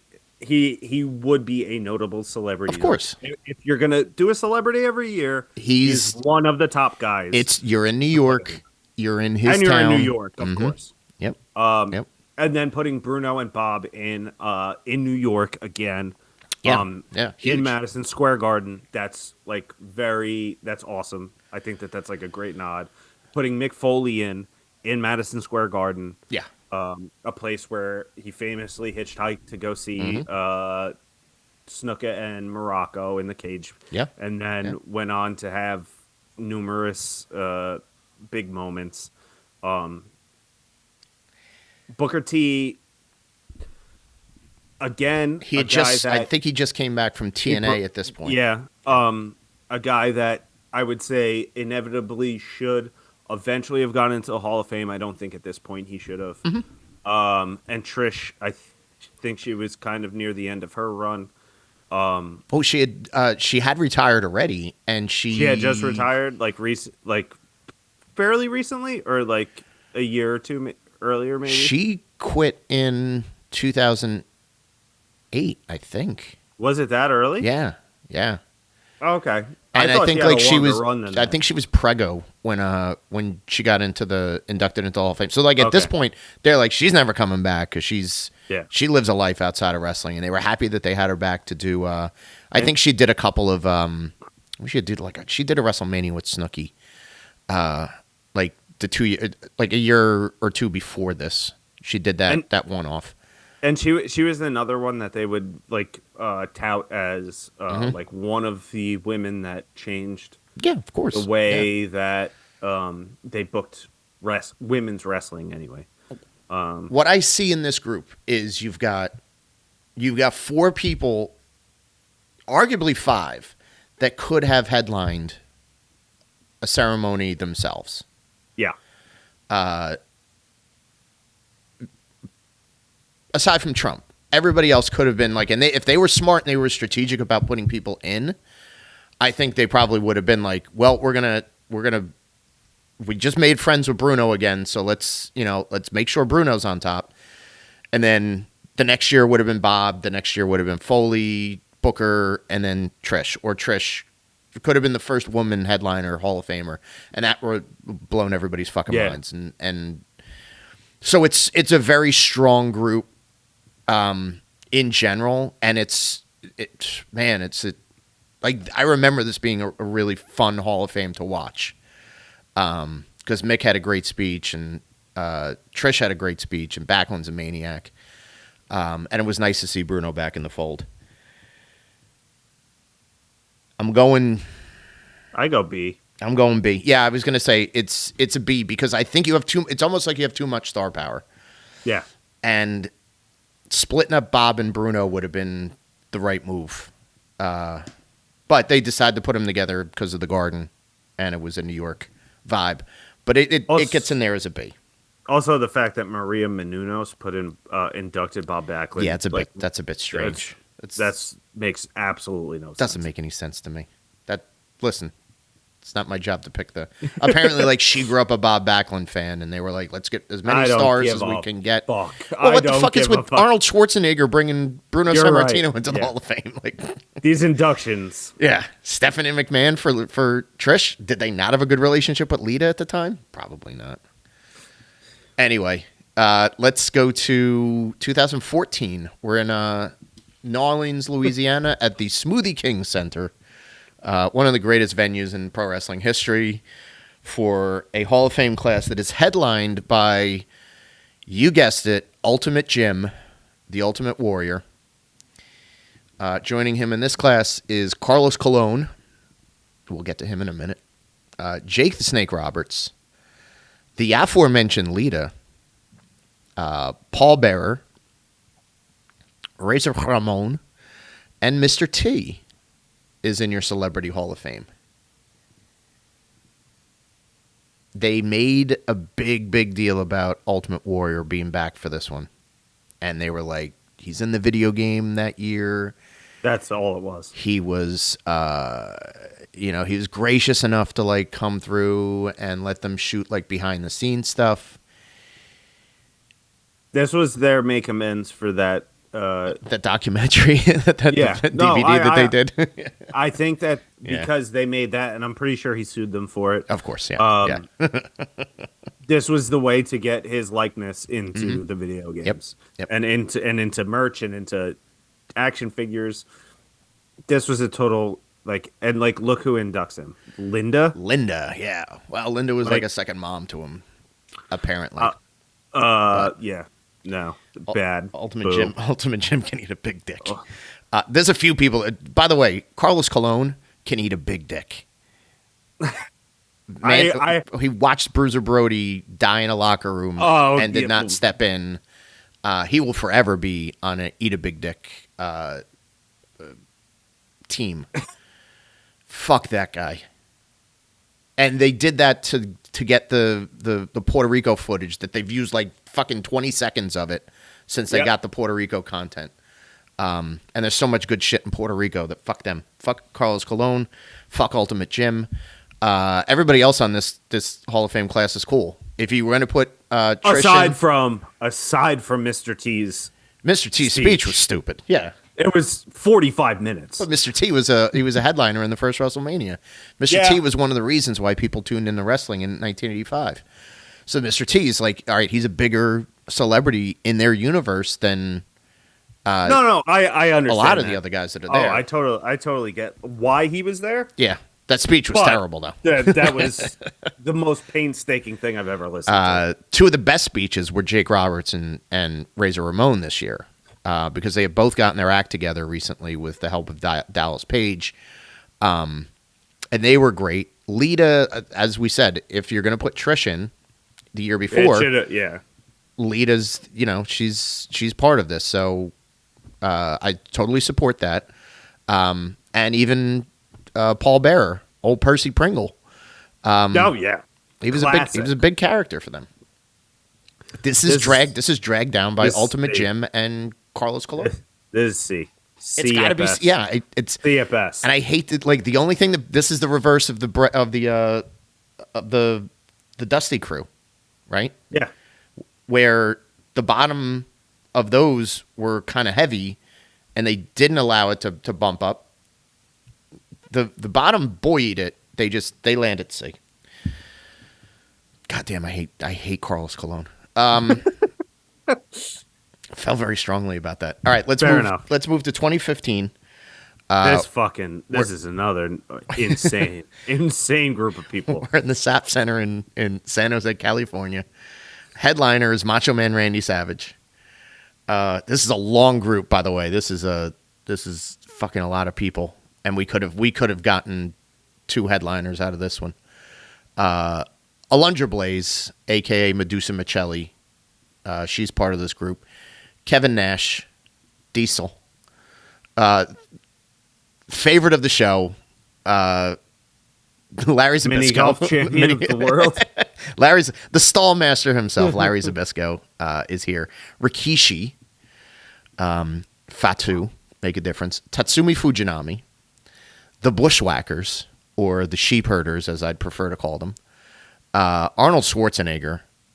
And then this is the first year that they did the Warrior Award with Connor the Crusher. I would like to strike that from the record. The Warrior Award? I just don't want to comment. Okay, all right. It's like a little kid passed away. I mean, I don't want to factor that into what the jokes that I'm going to make about Rikishi making the Hall of Fame. That's a good point. All right, so thanks for attending the ceremony, Connor Crusher family. But yeah, let's dig into the rest of these. Macho Man Randy Savage should have been in their Hall of Fame 10 years before this. Yeah, did they wait for him to die? They waited for him to die. The scumbag move of all time. And he was also, he kept saying like, well, if you want to put me in the Hall of Fame, you got to put my family in. You put the Von Erichs in. So Randy played a little fucking hardball with him. No pun intended. Former baseball player. They should have. They should have. Of course, yeah. If you're gonna put the fuking Valiants in, you can put Lanny Poffo in. You might have a point. Old 5033, the man with the World Sit-Up Championship, the Naval Sit-Up Championship, Angelo Poffo too. But Randy aside, great headliner. The rest of this crew is interesting. I could kind of do without, if I'm going to be honest with you. Well, I mean, Kevin Nash deserves a Hall of Fame nod. He deserves a Hall of Fame. He deserves it. I'm not saying he doesn't deserve it, but does nothing for me. Okay. Kevin Nash is a Hall of Famer. Mm-hmm. There is not a single moment of anything Kevin Nash has ever done that I'm ever like, I need to go revisit that. Okay, all right, fair play. I would invite you to see the what did he do with the X Division? Kevin Nash Paparazzi Productions. With the X Division guys in TNA. I missed a bit of that's TNA. fun. That's funny shit. That's funny shit. It's funny. There's two Kevin Nash matches that I've ever rewatched, and it's the '95 Survivor Series match with Brett. Okay. Yeah. Yeah. And the '96 Good Friends, Better Enemies. That's it. That's good. All right. Yeah. That's it. Yeah, you hit your high spots. Finger poke of doom. Well, anyway, he's going to make their Hall of Fame. Yeah, he's going to make it. Rikishi does not belong in anybody's Hall of Fame. Never. He's a cute character. And if he's going to go in, he's got to go in as the Sultan. See, I was going to say, give me the Samoan SWAT team in the Hall of Fame any day of the week. But Rikishi is not a Hall of Famer in my eyes. Shit. I love Larry Zbyszko. You know I love Larry Zbyszko. He's in my Hall of Fame. Let me just put it that way. He's in the Pro Wrestling Hall of Fame. I stand up for the legend, the living legend Larry Zbyszko. Again, like Alundra Blaze, pioneer. Larry Zbyszko, yep. Tatsumi Fujinami, Wrestling Hall of Famers. Yep. WWF Hall of Famers? No. Absolutely not. No. The fucking Bushwhackers? Listen, Luke and Butch as the sheep herders. Yes. The sheep herders. Sheep herders. Fucking rule. Wrestling Hall of Fame. Rule. Wrestling Hall of Fame. Pro Wrestling Bushwhackers are stupid. Very stupid. The Bushwhackers were... And fucking Arnold Schwarzenegger. They're in California. Yeah. That's why he's in. Yeah. But Arnold Schwarzenegger... What the fuck did Arnold Schwarzenegger do? He stood in the crowd a couple times. That's about it. He was a bodybuilder, and they love bodybuilders. I love Randy Savage. This is an F tier. This is an F tier Hall of Fame class. Can I talk you see, I have it as an A. You can talk me into... I have an A. You can talk me into a D. Larry Zbyszko. I'll talk you into a D. Man. I fucking love Randy Savage. It's a temerity. I love Randy Savage.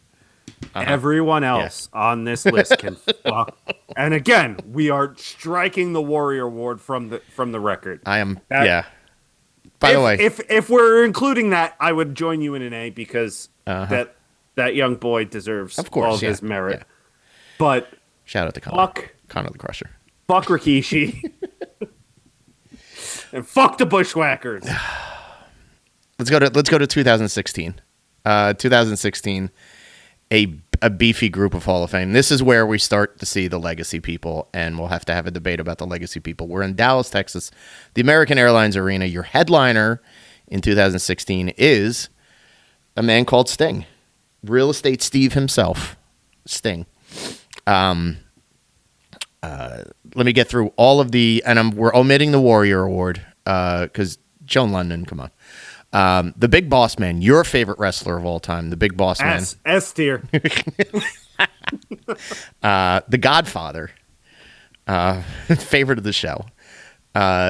Miss Jacqueline, Stan the Lariat Hansen, the Fabulous Freebirds, Michael Hayes, Terry Gordy, Buddy Roberts, Jimmy Jam Garvin, Celebrity Wing, Snoop Dogg, and then for the first time ever, we've got a legacy, which we're not going to go over these guys individually, but Sailor Art Thomas, Ed Strangler Lewis, wrestling god himself, Frank Gotch, George Hackenschmidt, Luthez, Mildred Burke, Pat O'Connor. So we're gonna talk about everybody, but I like just the idea of having a legacy from here on out. I do, and is great. This is where it becomes the Wrestling Hall of Fame. Mm-hmm. This is where it officially becomes the Wrestling Hall of Fame and not the WWE Hall of Fame. And all of those guys, I've heard of them. Mm-hmm. I've never seen a single piece of footage, but I know that they were great, influential on the business, deserve to be in there. I've mentioned it on the show before. I did see Luthez wrestle in a battle royal at the Meadowlands in 1987, and Pat O'Connor was also in that battle royal. So what? Yes, it was a Legends battle royal. We'll cover it in another show. I have a lot to say about it. It's on YouTube if you want to watch it. Sting's a great surprise hey, this guy wrestled one match at a WrestleMania up until this point? No, up until this point. Did he? Wait. Yeah, I feel like he wrestled. Was that the year before? The year before when they when they were in okay. San Jose. Yeah. Yep, you're right. Okay. So this is after he come back and done the video game. He did a few things. Mm-hmm. Yep, Survivor Series. He wrestled against Seth Rollins. Okay. Okay. So Sting, we're happy with Sting. I think Sting again. This is the first guy who's headlining their Hall of Fame who absolutely did nothing worthwhile in his career in that company. No. But he's one of the greatest of all time. A lot of characters after that. I'm sure you will tell me what the Big Boss Man's resume, I'm sure, is hot on your mind. The Big Boss Man's resume is lengthy as fuck. All right. It's true. He's one of the only guys that put a man in prison. It's true. Had a nightstick on a pole match. Two. Fed a man his own dog. Mm-hmm. Drove a man's father's casket around his own funeral. That's right. Had the Kennel from Hell match. Kennel from Hell. Boy. And was hung by the Hell in a Cell. Yeah, but yeah. And came back to life after being hung. That's actually a good point. Yeah. So, headliner? Yeah, think so. Well, he also he failed to catch Jim Cornette when he fell off the scaffold in '86. That wasn't the Big Boss Man. That wasn't the Big Boss Man. All right. Okay. All right. Ray Traylor doesn't get. I strike the guardian angel from the record. Ray Traylor. No, he's great. Like he was a quintessential character for their awesome. company. A great big man. Yeah. Had an unbelievably long run. He had a long run. Yeah.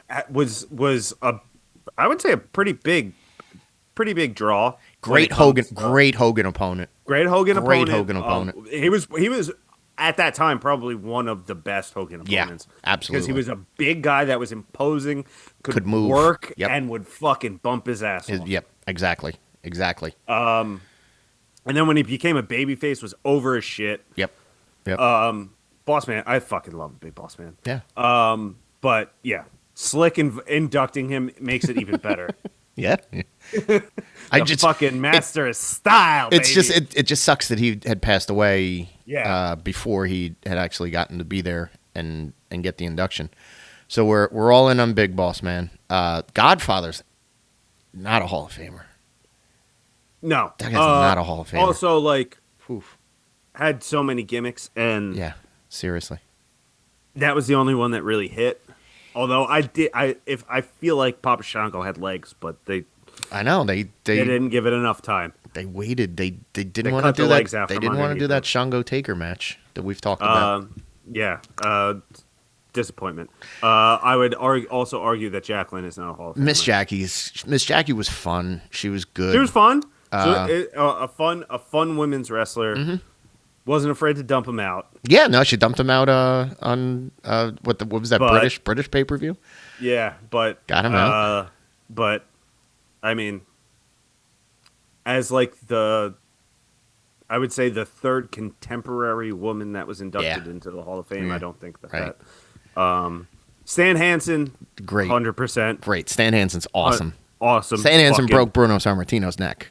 Fucking legend. Knocked Vader's eye out of his fucking head. Fucking awesome. Stan Hansen. I love Stan Hansen. Stan Hansen's a national treasure. And the Freebirds, again. Freebirds, I would argue that we probably should have left Jimmy Garvin out of that equation, but that's going to piss off Michael. Well, the other two were passed away by this point. I understand, but that version of the Freebirds was not really the Freebirds. Greatest rock and roll band of all time. But they're as an act. I get it. They were over, but when you think of the Freebirds, you think of the three guys. Yeah. You think of Michael, Terry, and Buddy. Yep. Absolutely. Jimmy Garvin is an afterthought. He's a tag along. Snoop Dogg, absolutely horrible celebrity to put in. I don't know what Snoop Dogg had done up to this point. They fucking love him. And he's a guy that, like, if they're like, hey, we need somebody that's got notoriety to be here, I think he validates it. I think he's a fan. I understand it, but at this point in time, I don't know that he had done anything. He didn't have to. Snoop Dogg. He transcends rap. He's not like he had done a few of the WrestleManias. Like he had I think he like rapped the women to the ring one year, and that had already happened at this point. I think so. Yeah. Again, and he came back and he did that for Sasha. Okay, one of the years. But I get lost in the timeline of shit, but yeah, he'd been part of their product. I would say it. C. I go B. This is B for me for Sting, because Sting was unique. Sting is not a WWF guy. Okay, fair enough. Even with the Boss Man, you're going C. The Boss Man's the only reason this is a C. Well, come on, Stan. All right. Well, yeah, Stan Hansen. No, I'm only going C because, Sting had 4 matches in WWF. It's true. At this point in time. And then was supposedly retired. Yeah, that was going to be the end of it. Haha, little did they know. Money talks. All right, we're between a B and a C there. We could come back. When we B minus. Let's go B minus. Great, a second tier. All right, then we move on to 2017. And we're at the Amway Center again in Orlando, Florida. Your headliner is the Olympic gold medalist Kurt Angle. Underneath him, you've got Beth Phoenix, who had recently retired herself. You have Diamond Dallas Page, chairman of the board of the Diamond Exchange. Ravishing Rick Rude. Theodore Arlong. The Rock and Roll Express. Eric LeGrand as the Warrior Award guy. And then here's your legacy, just to name them: Bearcat Wright, Dr. Jerry Graham, Haystacks Calhoun, Judy Grable, June Byers, Luther Lindsay, Martin Burns, Ricky Dozan, and Toots Mond. That's an insane name. Toots Mond ran Madison Square Garden in the 30s and 40s. So, just tackling the wrestlers of this Hall of Fame, Kurt Angle being the headliner, definitely deserves. And again, this is when he came back after being in TNA for so long, and this was the quote unquote end of his career. Kurt Angle is a great headliner out of this group. He's the standout. Nobody else comes to his level. Beth Phoenix, a good hand. They love, at this point, they love putting in these the women that were considered to be workers out of the retired lady wrestlers. They were like, we're going to get the workers in first. We're not going to put bikini models in there. Of course, they did put Sunny in, but Dallas is great. Dallas is a humanitarian. Dallas did so much. He was a great WCW heavyweight champion. He was the People's champion, technically before The Rock was the People's champion. Took him a long time to be good, but once he was good, he was very good. He sucked for the WWF, though. Absolutely sucked. The best thing he did was drive the limousine in WrestleMania 6 for the Honky Tonk Man, Greg the Hammer Valentine. Rick Rude's this was too late to put Rick Rude into the Hall of Fame, in my opinion. Rude should have been in. He should have been a lot earlier. Same thing with Rock and Rolls. I know they did not make their career in WWE, and they wrestled there sporadically and mostly as a older team, older gimmicky team. But the Rock and Roll, fucking so over, the Rock and Roll Express. Teddy Long's not a Hall of Famer to any stretch of the imagination. Goddamn, Theodore Arlong was a general manager. He was a fucking dancing fool. He was a crooked referee. He started as a crooked referee. See, he was a crooked referee twice. Yeah, Teddy Long. But they loved Teddy Long, and Teddy Long was he had the best wedding that they ever had in SmackDown history.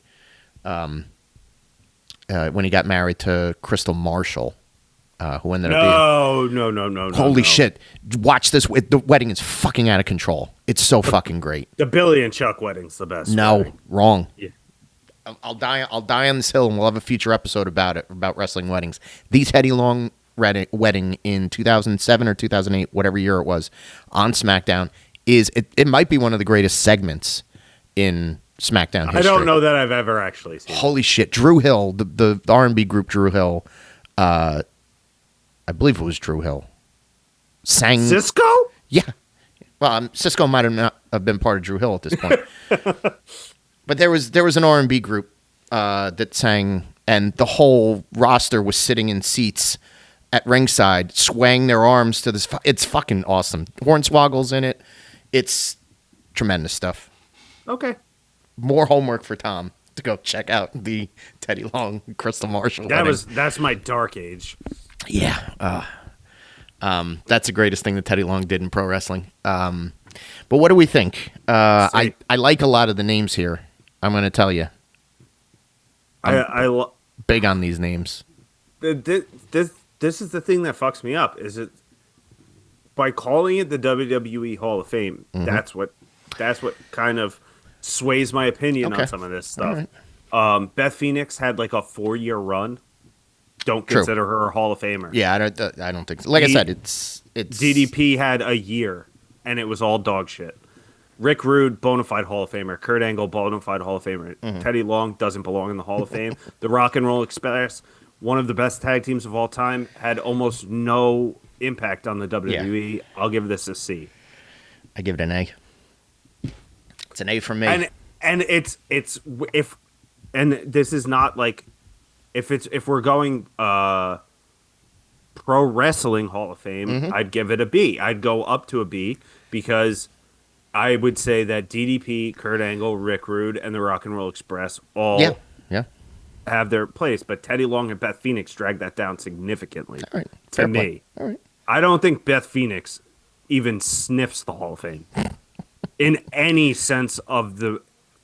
Like, dude, she fucking wrestled for 3 or 4 years. Yeah. That's insane. I know. She did good. She was all right. Yeah, she had a good run. Yeah, One good run is not Hall of Fame worthy. Well, all right. So let's meet in the middle. We're gonna call that one a B tier. Well, I'll say B. B. Okay. All right. Let's move to 2008, where we're back in Louisiana, back at the Smoothie King Center. You don't want to hear my opinion on this one. Oh, this is going to be quickly debated and then sent away. I don't think that this needs a debate. Your headliner is Bill Goldberg. Your Hall of Fame class is Hillbilly Jim? ? Ivory? ? Double J, the chosen one, Double J, Jeff Jarrett. Mark Henry. Bubba Ray and Devon, the Dudley Boys, representing the Dudley Boys. No other Dudleys were allowed in. J.J. Robertson is the Warrior Award. Kid fucking Rock is a celebrity. Legacy class. I'm starting to like the just basically picking names out of the hat for the legacy class at this point. Professor Boris Malenko, Cora Combs, Dara Singh, El Santo, Hiro Matsuda, Jim Landis, Lord Alfred Hayes, Rufus R. Freight Trains Jones, Stan the Man Stasiak, Sputnik Monroe. You got some names in that legacy class that fucking rule. I think the legacy class is better than the actual It rules. class. Some of these guys fucking rule. Love to hear Hiro Matsuda, if he was still alive, talk at that point about being a wrestler and breaking Hulk Hogan's leg. This is William Goldberg, headliner. Everybody else. This is the F's of F tiers. You couldn't Zell me enough money to go to this. I love Jeff Jarrett, though. I love Jeff Jarrett. Jeff Jarrett is the only redeemable quality on this fucking list. Listen, the Dudleys were a good team. Bubba Ray Dudley is the most insufferable person on the planet. Yeah. He's everything. He loves the scent of his own farts, that guy. He's much like Hulk Hogan in everything he did in the wrestling business while he was in the ring is slaughtered by everything he did after he left. Yeah. Fuck that guy forever. This is a D. We have to give it a D. We can't give it an F. I don't know if we're giving anything F tiers. Right. This is the D'est of D tiers. This is the hillbilly fucking hillbilly Jim. Right, and Ivory.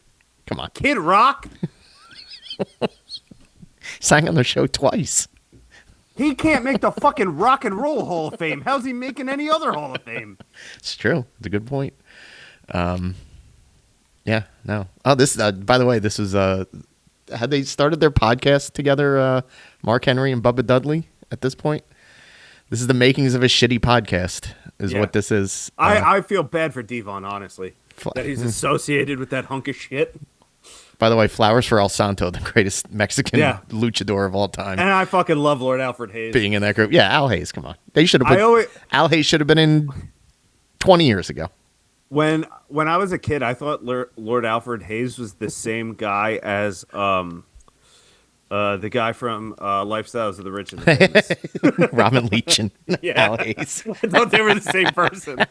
I was like, damn, Lord Alfred Hayes is like going all over the place. Checking out these rich people's mansions. Who knew he was that rich?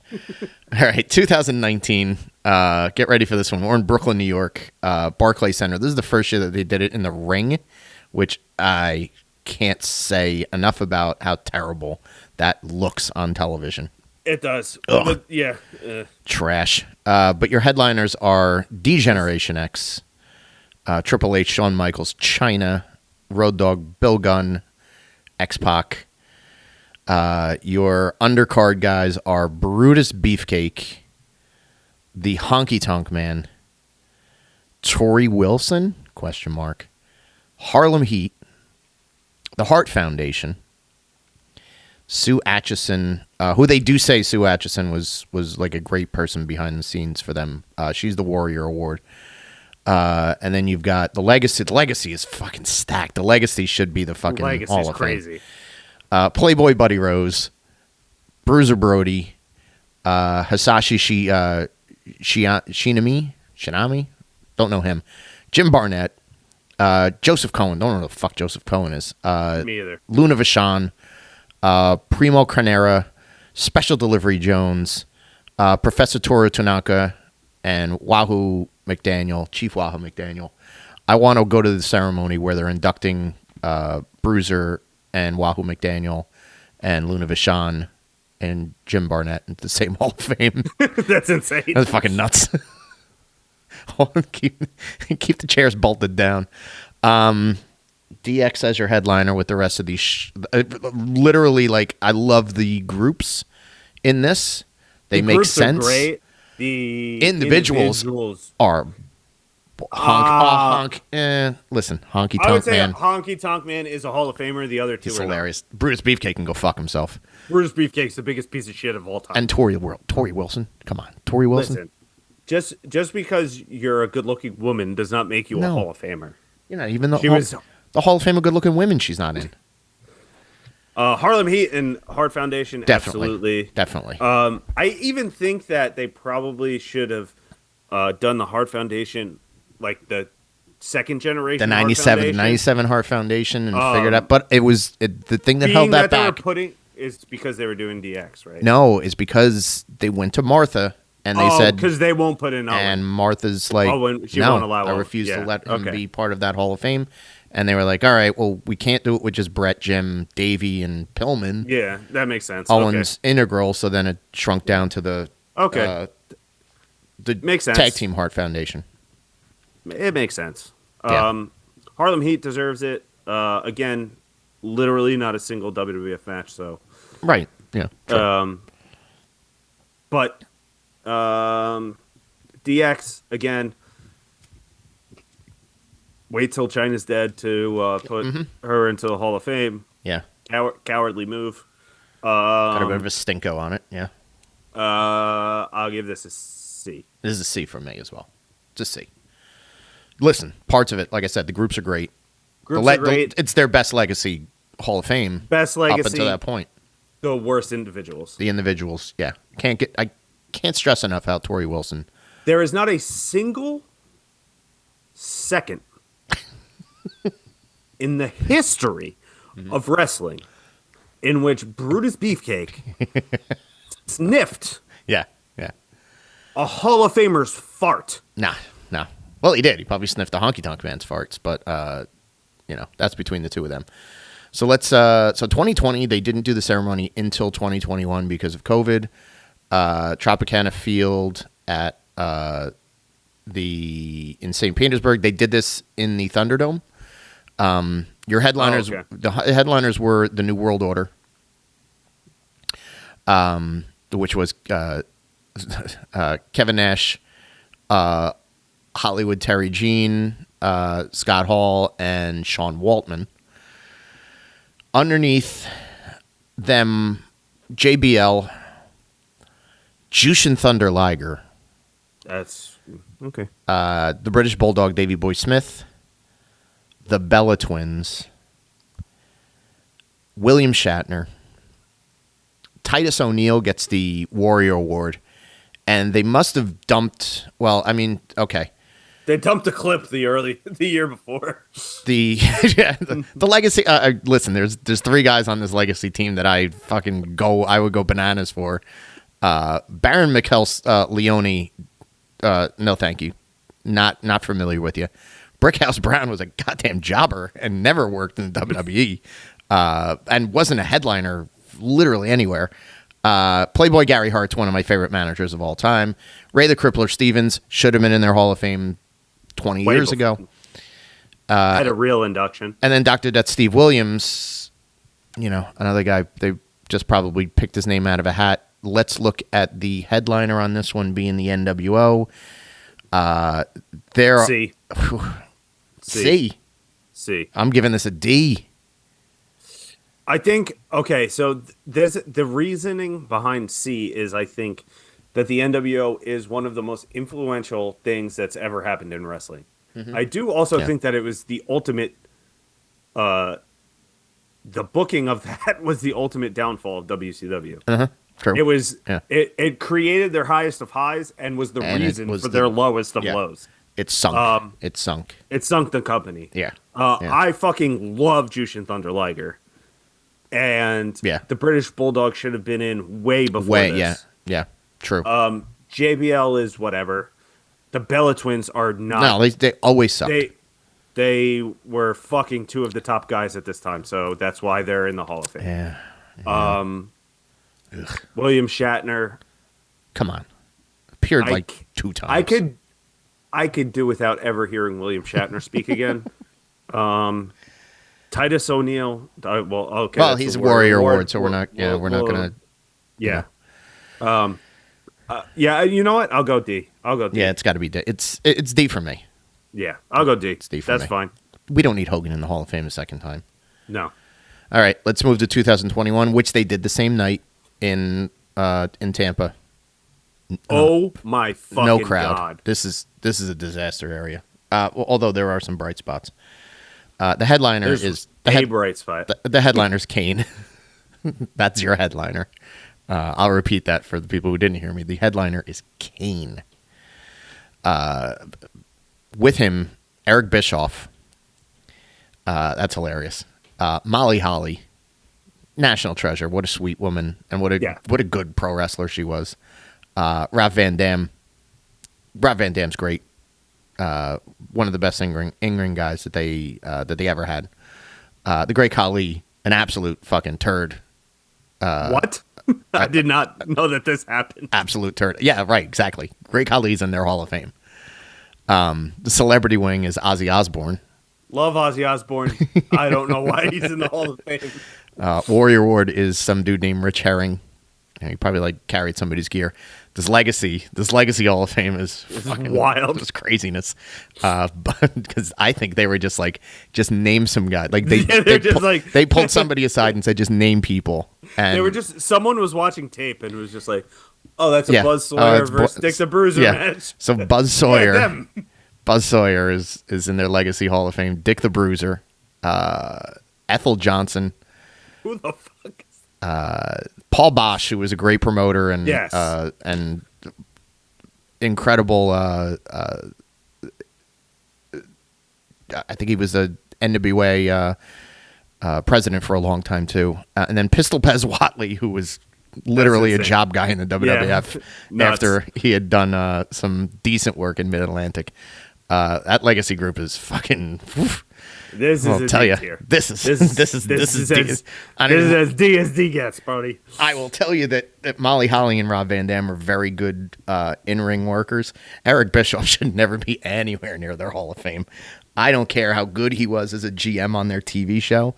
Eric Bischoff does not belong anywhere near their Hall of Fame. And don't get me started on Khali. And I think Ozzy showed up as like a guest host once. And they were like, I think, he was at WrestleMania 2 or 3. Oh, that's right. Yes, he was at 2. British Bulldogs Forever. Yeah. Why didn't you put him in with? You could have put him in with Davey Boy. Like, why the fuck would you wait like 30 years after he appeared on TV? Wow, 2021. 2021 might be the worst class. It is 100%. That's a shit class. Let's go to 20. That's hard. Let's go to 2022. We're back in a ring. We're in Dallas, Texas, at the American Airlines Arena. This is a group. The Undertaker. Mean Mark, he's your headliner. Gathering with him is Queen Sharmell. Queen Sharmell? Okay. That's nuts. Yeah. That's stupid. Big Van Vader. Bonafide Hall of Famer. A tag team, the Steiner Brothers. Fuck yeah, the Steiner Brothers. And Shad Gaspar, Warrior Award. That's one that I'll include the Warrior Award. He had died in because that dude that dude went out. He saved his son. I'll give this a B because the only weak link is Sharmell. Yeah, Sharmell. Come on. Sharmell prevented this from being A, actually. Yeah. He's the only reason that she has absolutely no business being in the Hall of Fame. That's fucking insane. Listen, Sharmell can lead this team. This is my Survivor Series team, and she can lead them to the ring, but that's about it. Let these fucking behemoths. Even Shad could fucking throw hands. But Jesus, yeah, great. What a great crew. And you had Taker, Vader, and the Steiners. It's tainted with Sharmell. You couldn't have put. Honestly, they should have posthumously put in China by herself. Yeah, right. Or even all right, listen, I know they're doing it this year. This is an opportunity. Just put McCool in there before Queen Sharmell. Come on. If you're going to put her in with Taker or something. Yeah. But dude, there are 100 women that could have gone in before fucking Sharmell. Yeah, exactly. All right, so you said we're giving this B. I have B on my notes as well. 2023, we're at the Crypto.com arena in Los Angeles, California. They're really trimming them down here. Yeah, I know. Yeah, we lost the legacy last year. The year before, we lost the legacy people because they were like, all right, we mistakenly put Buzz Sawyer into Hall of Fame. We can't really come back from this. We have to put that on ice. That motherfucker had the sickest power slam ever. It was awesome. I know. It's awesome. It's great. The problem is that he was a fucking drug addict lunatic. Anyway, Pistol Pez Watley's in their Hall of Fame. All right, so the headliner this year was Rey Mysterio Jr., still an active competitor, by the way. Stacy Keibler goes in. Not a Hall of Famer. Not a Hall of Famer. Listen, you want to put her in the celebrity wing? Go ahead. Put her in the celebrity wing. The Great Muta. Again, Hall of Fame. All-time guy. All-time Hall of Fame. Pro Wrestling Hall of Famer. Never had a single match in the WWF. Right. Andy Kaufman in the celebrity wing of the Hall of Fame is great. I love that. That is a good celebrity. That's a great celebrity. That's top tier. And then Timmy White got the Warrior Award this year. This is a tricky one. I gave this one a B. I would go B because you literally have, I would say, the best luchador of all time. Mm-hmm. And the best or most reputable Japanese wrestler of all time in the same class. Right. And along with arguably the most infamous celebrity wrestler of all time. A person who actually used wrestling in his stand-up bit. Yeah, I mean, he broke the mold for celebrities to get into wrestling, really. I agree with you. More should be talked about when you talk about Andy. So, yes, Andy is definitely a Hall of Famer, and he definitely beefs up the class. And Tim White, again, like, just like Shad, where it's like there's nothing negative to say, and like it's an actual like wrestling, like some of those people were, they were just like office people or fans or office people who got sick and stuff like that. This is a guy that was on camera, was an awesome referee. Fucking took some crazy bumps. Yeah, exactly. As a guy, and they infamously did like all of their like the ballroom brawls and his all their the friendly tap. Yeah, ballroom brawls in the friendly tap, which is like that's fucking awesome. It's a great running joke. Tim White's a good dude. All right, so let's move to 2024. We're in Philadelphia. This was last year, Wells Fargo Center last year. The headliner, Paul Heyman, Paulie Dangerously. Underneath Paulie is Bull Nakano. I talk a lot about Bull Nakano. She's fantastic. Leah Maivia, Thunderbolt Patterson, T-Bolt himself, the U.S. Express, Barry Windham and Mike Rotundo, Celebrity Wing, Muhammad Ali, no Warrior Ward. That's been basically nixed, retired, and no legacy on this one. So I love Paulie. Paulie's my guy. Paulie, me too. And Bobby Heenan are 1 and 2 in my mind in managers. Everybody else is a little thin. I got to be honest. Honest. 100%. In terms of, like, they are Pro Wrestling Hall of Famers. Bull Nakano is one of the best Japanese women wrestlers of all time. Yeah. Leah Maivia did a lot for great promoter. For the promotion of Samoan wrestling. Thunderbolt Patterson was a legendary African American wrestler. And I think this is going to sound shitty, but I think the only reason that the U.S. Express gets the nod here is because of Bray's passing. Yeah, you're 100% right on that. But Muhammad Ali should have been in the celebrity wing long ago, before Ozzy Osbourne and Snoop Dogg and before William the Refrigerator Perry. Yeah. Like, Muhammad Ali was part of the first WrestleMania. He should have been the celebrity inductee in that, like, Hogan group. Yeah. I have to give this a C because Paulie is really like the only one. Barry Windham gets to be a 2-time Hall of Famer through this, by the way. It's fascinating that he's a 2-time Hall of Famer before Hunter. So let's get to the ones that are going to be inducted this year for this Hall of Fame. Hunter Hearst Helmsley, Triple H is the headliner. This one, by the way, is going to be at the some fucking ballroom in Las Vegas, the Fontainebleau, Las Vegas. Don't make me say that twice. Triple H going in as your headliner. This is a real rocky road underneath this. Lex Luger, long overdue. Lex Luger should have been in their Hall of Fame. Yep. Michelle McCool has no business being in the Hall of Fame. She's her sexual partner got her into the Hall of Fame. The natural disasters are interesting choice. Typhoon and earthquake. Listen, I think that earthquake could be a Hall of Famer. Okay, right. Eventually.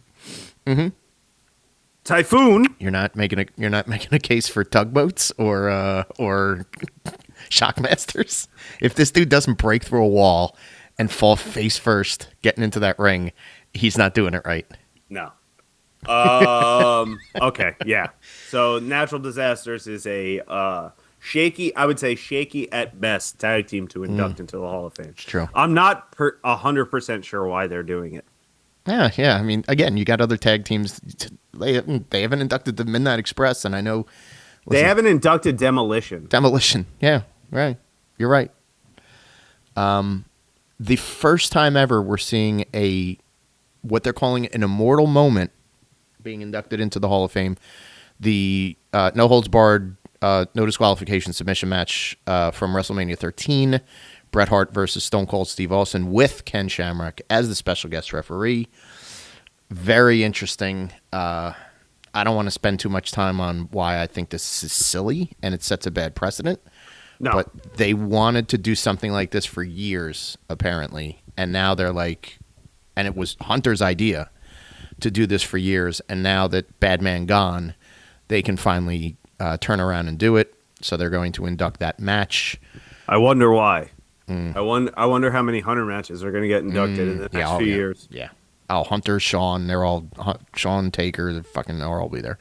And then you have your legacy is back, and your legacy members. I fully support all three of these guys. Dory Funk Sr., 100%. Ivan Koloff, the Russian Bear. Yep, could have been in the Hall of Fame a long time ago. And Kamala, old Sugar Bear, Jim Harris, posthumously inducted. All three posthumously inducted into the Hall of Fame out of the legacy field. This has got B vibes. I like giving this a B because I'm really happy that Luger's getting in. I'm happy that Luger's getting in. Triple H definitely deserves to be in the Hall of Fame. Yeah. The legacy guys deserve to be in there now. Yeah. The immortal moment thing. It's interesting. It'll be interesting to see how they do that induction. It's interesting to put that as the first, like I said to you offline, it's interesting that they put this into the Hall of Fame as the first moment or match, and then make a top 50 wrestling WrestleMania matches and don't put this at number 1. True. That's an interesting side note. Yeah. I don't personally feel as if the Natural Disasters or Michelle McCool should be in the Hall of Fame at this point with so many other people still on the table. I don't think that they should be in there yet. I don't think Michelle McCool deserves a Hall of Fame spot ever. The Natural Disasters I could see putting in after you put some other tag teams in. There are a lot of tag teams where if you're going to put tag teams in, and I know you're trying to put guys that haven't been in yet, so maybe that's part of it. Could be. But there are a lot of tag teams, whether it be within WWE, WWF, or outside, that could have they could have gotten a nod. You're right. I would say the Nasty Boys would even be like a more Hall of Fame worthy career. The Natural Disasters had a 2-year run. True. Like if you're going to put them in as a tag team, you're putting them in as Earthquake and Typhoon. Yeah. They were a tag team from 1991 to 1993. Yeah. They didn't have a long run. You're right. Well, listen, I'm not going to beat them up over that. I'm just saying. I'm not. Again, I love the top of the class. B. We'll give it a B. B. All right. That takes care of it. That's a long episode, by the way. This is a marathon. And we are going to put this out before Mania. I will have the tier list on our socials. Maybe not the day that this comes out, but certainly within the before you hear the next episode, you'll get a chance to see what the tier listing looks like. I feel good about most of this stuff. The only real debate is that Sting year. And there's a few other things that we, probably could have talked at length about to figure out. But I think we went deep on this one, Tom. I think we gave a lot of people a lot of things to think about. 6 feet deep. And I hope everybody has their Hall of Fame speech ready. By the way, who would be the guy that has not made their Hall of Fame who you're going to induct? Just real quickly. Beast from the East, Bam Bam Bigelow, baby. That's a great one.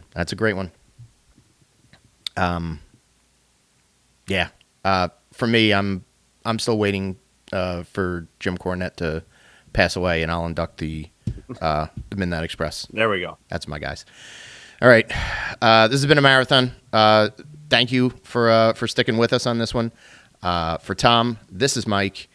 We hope you have a great night, and we will see you at the matches.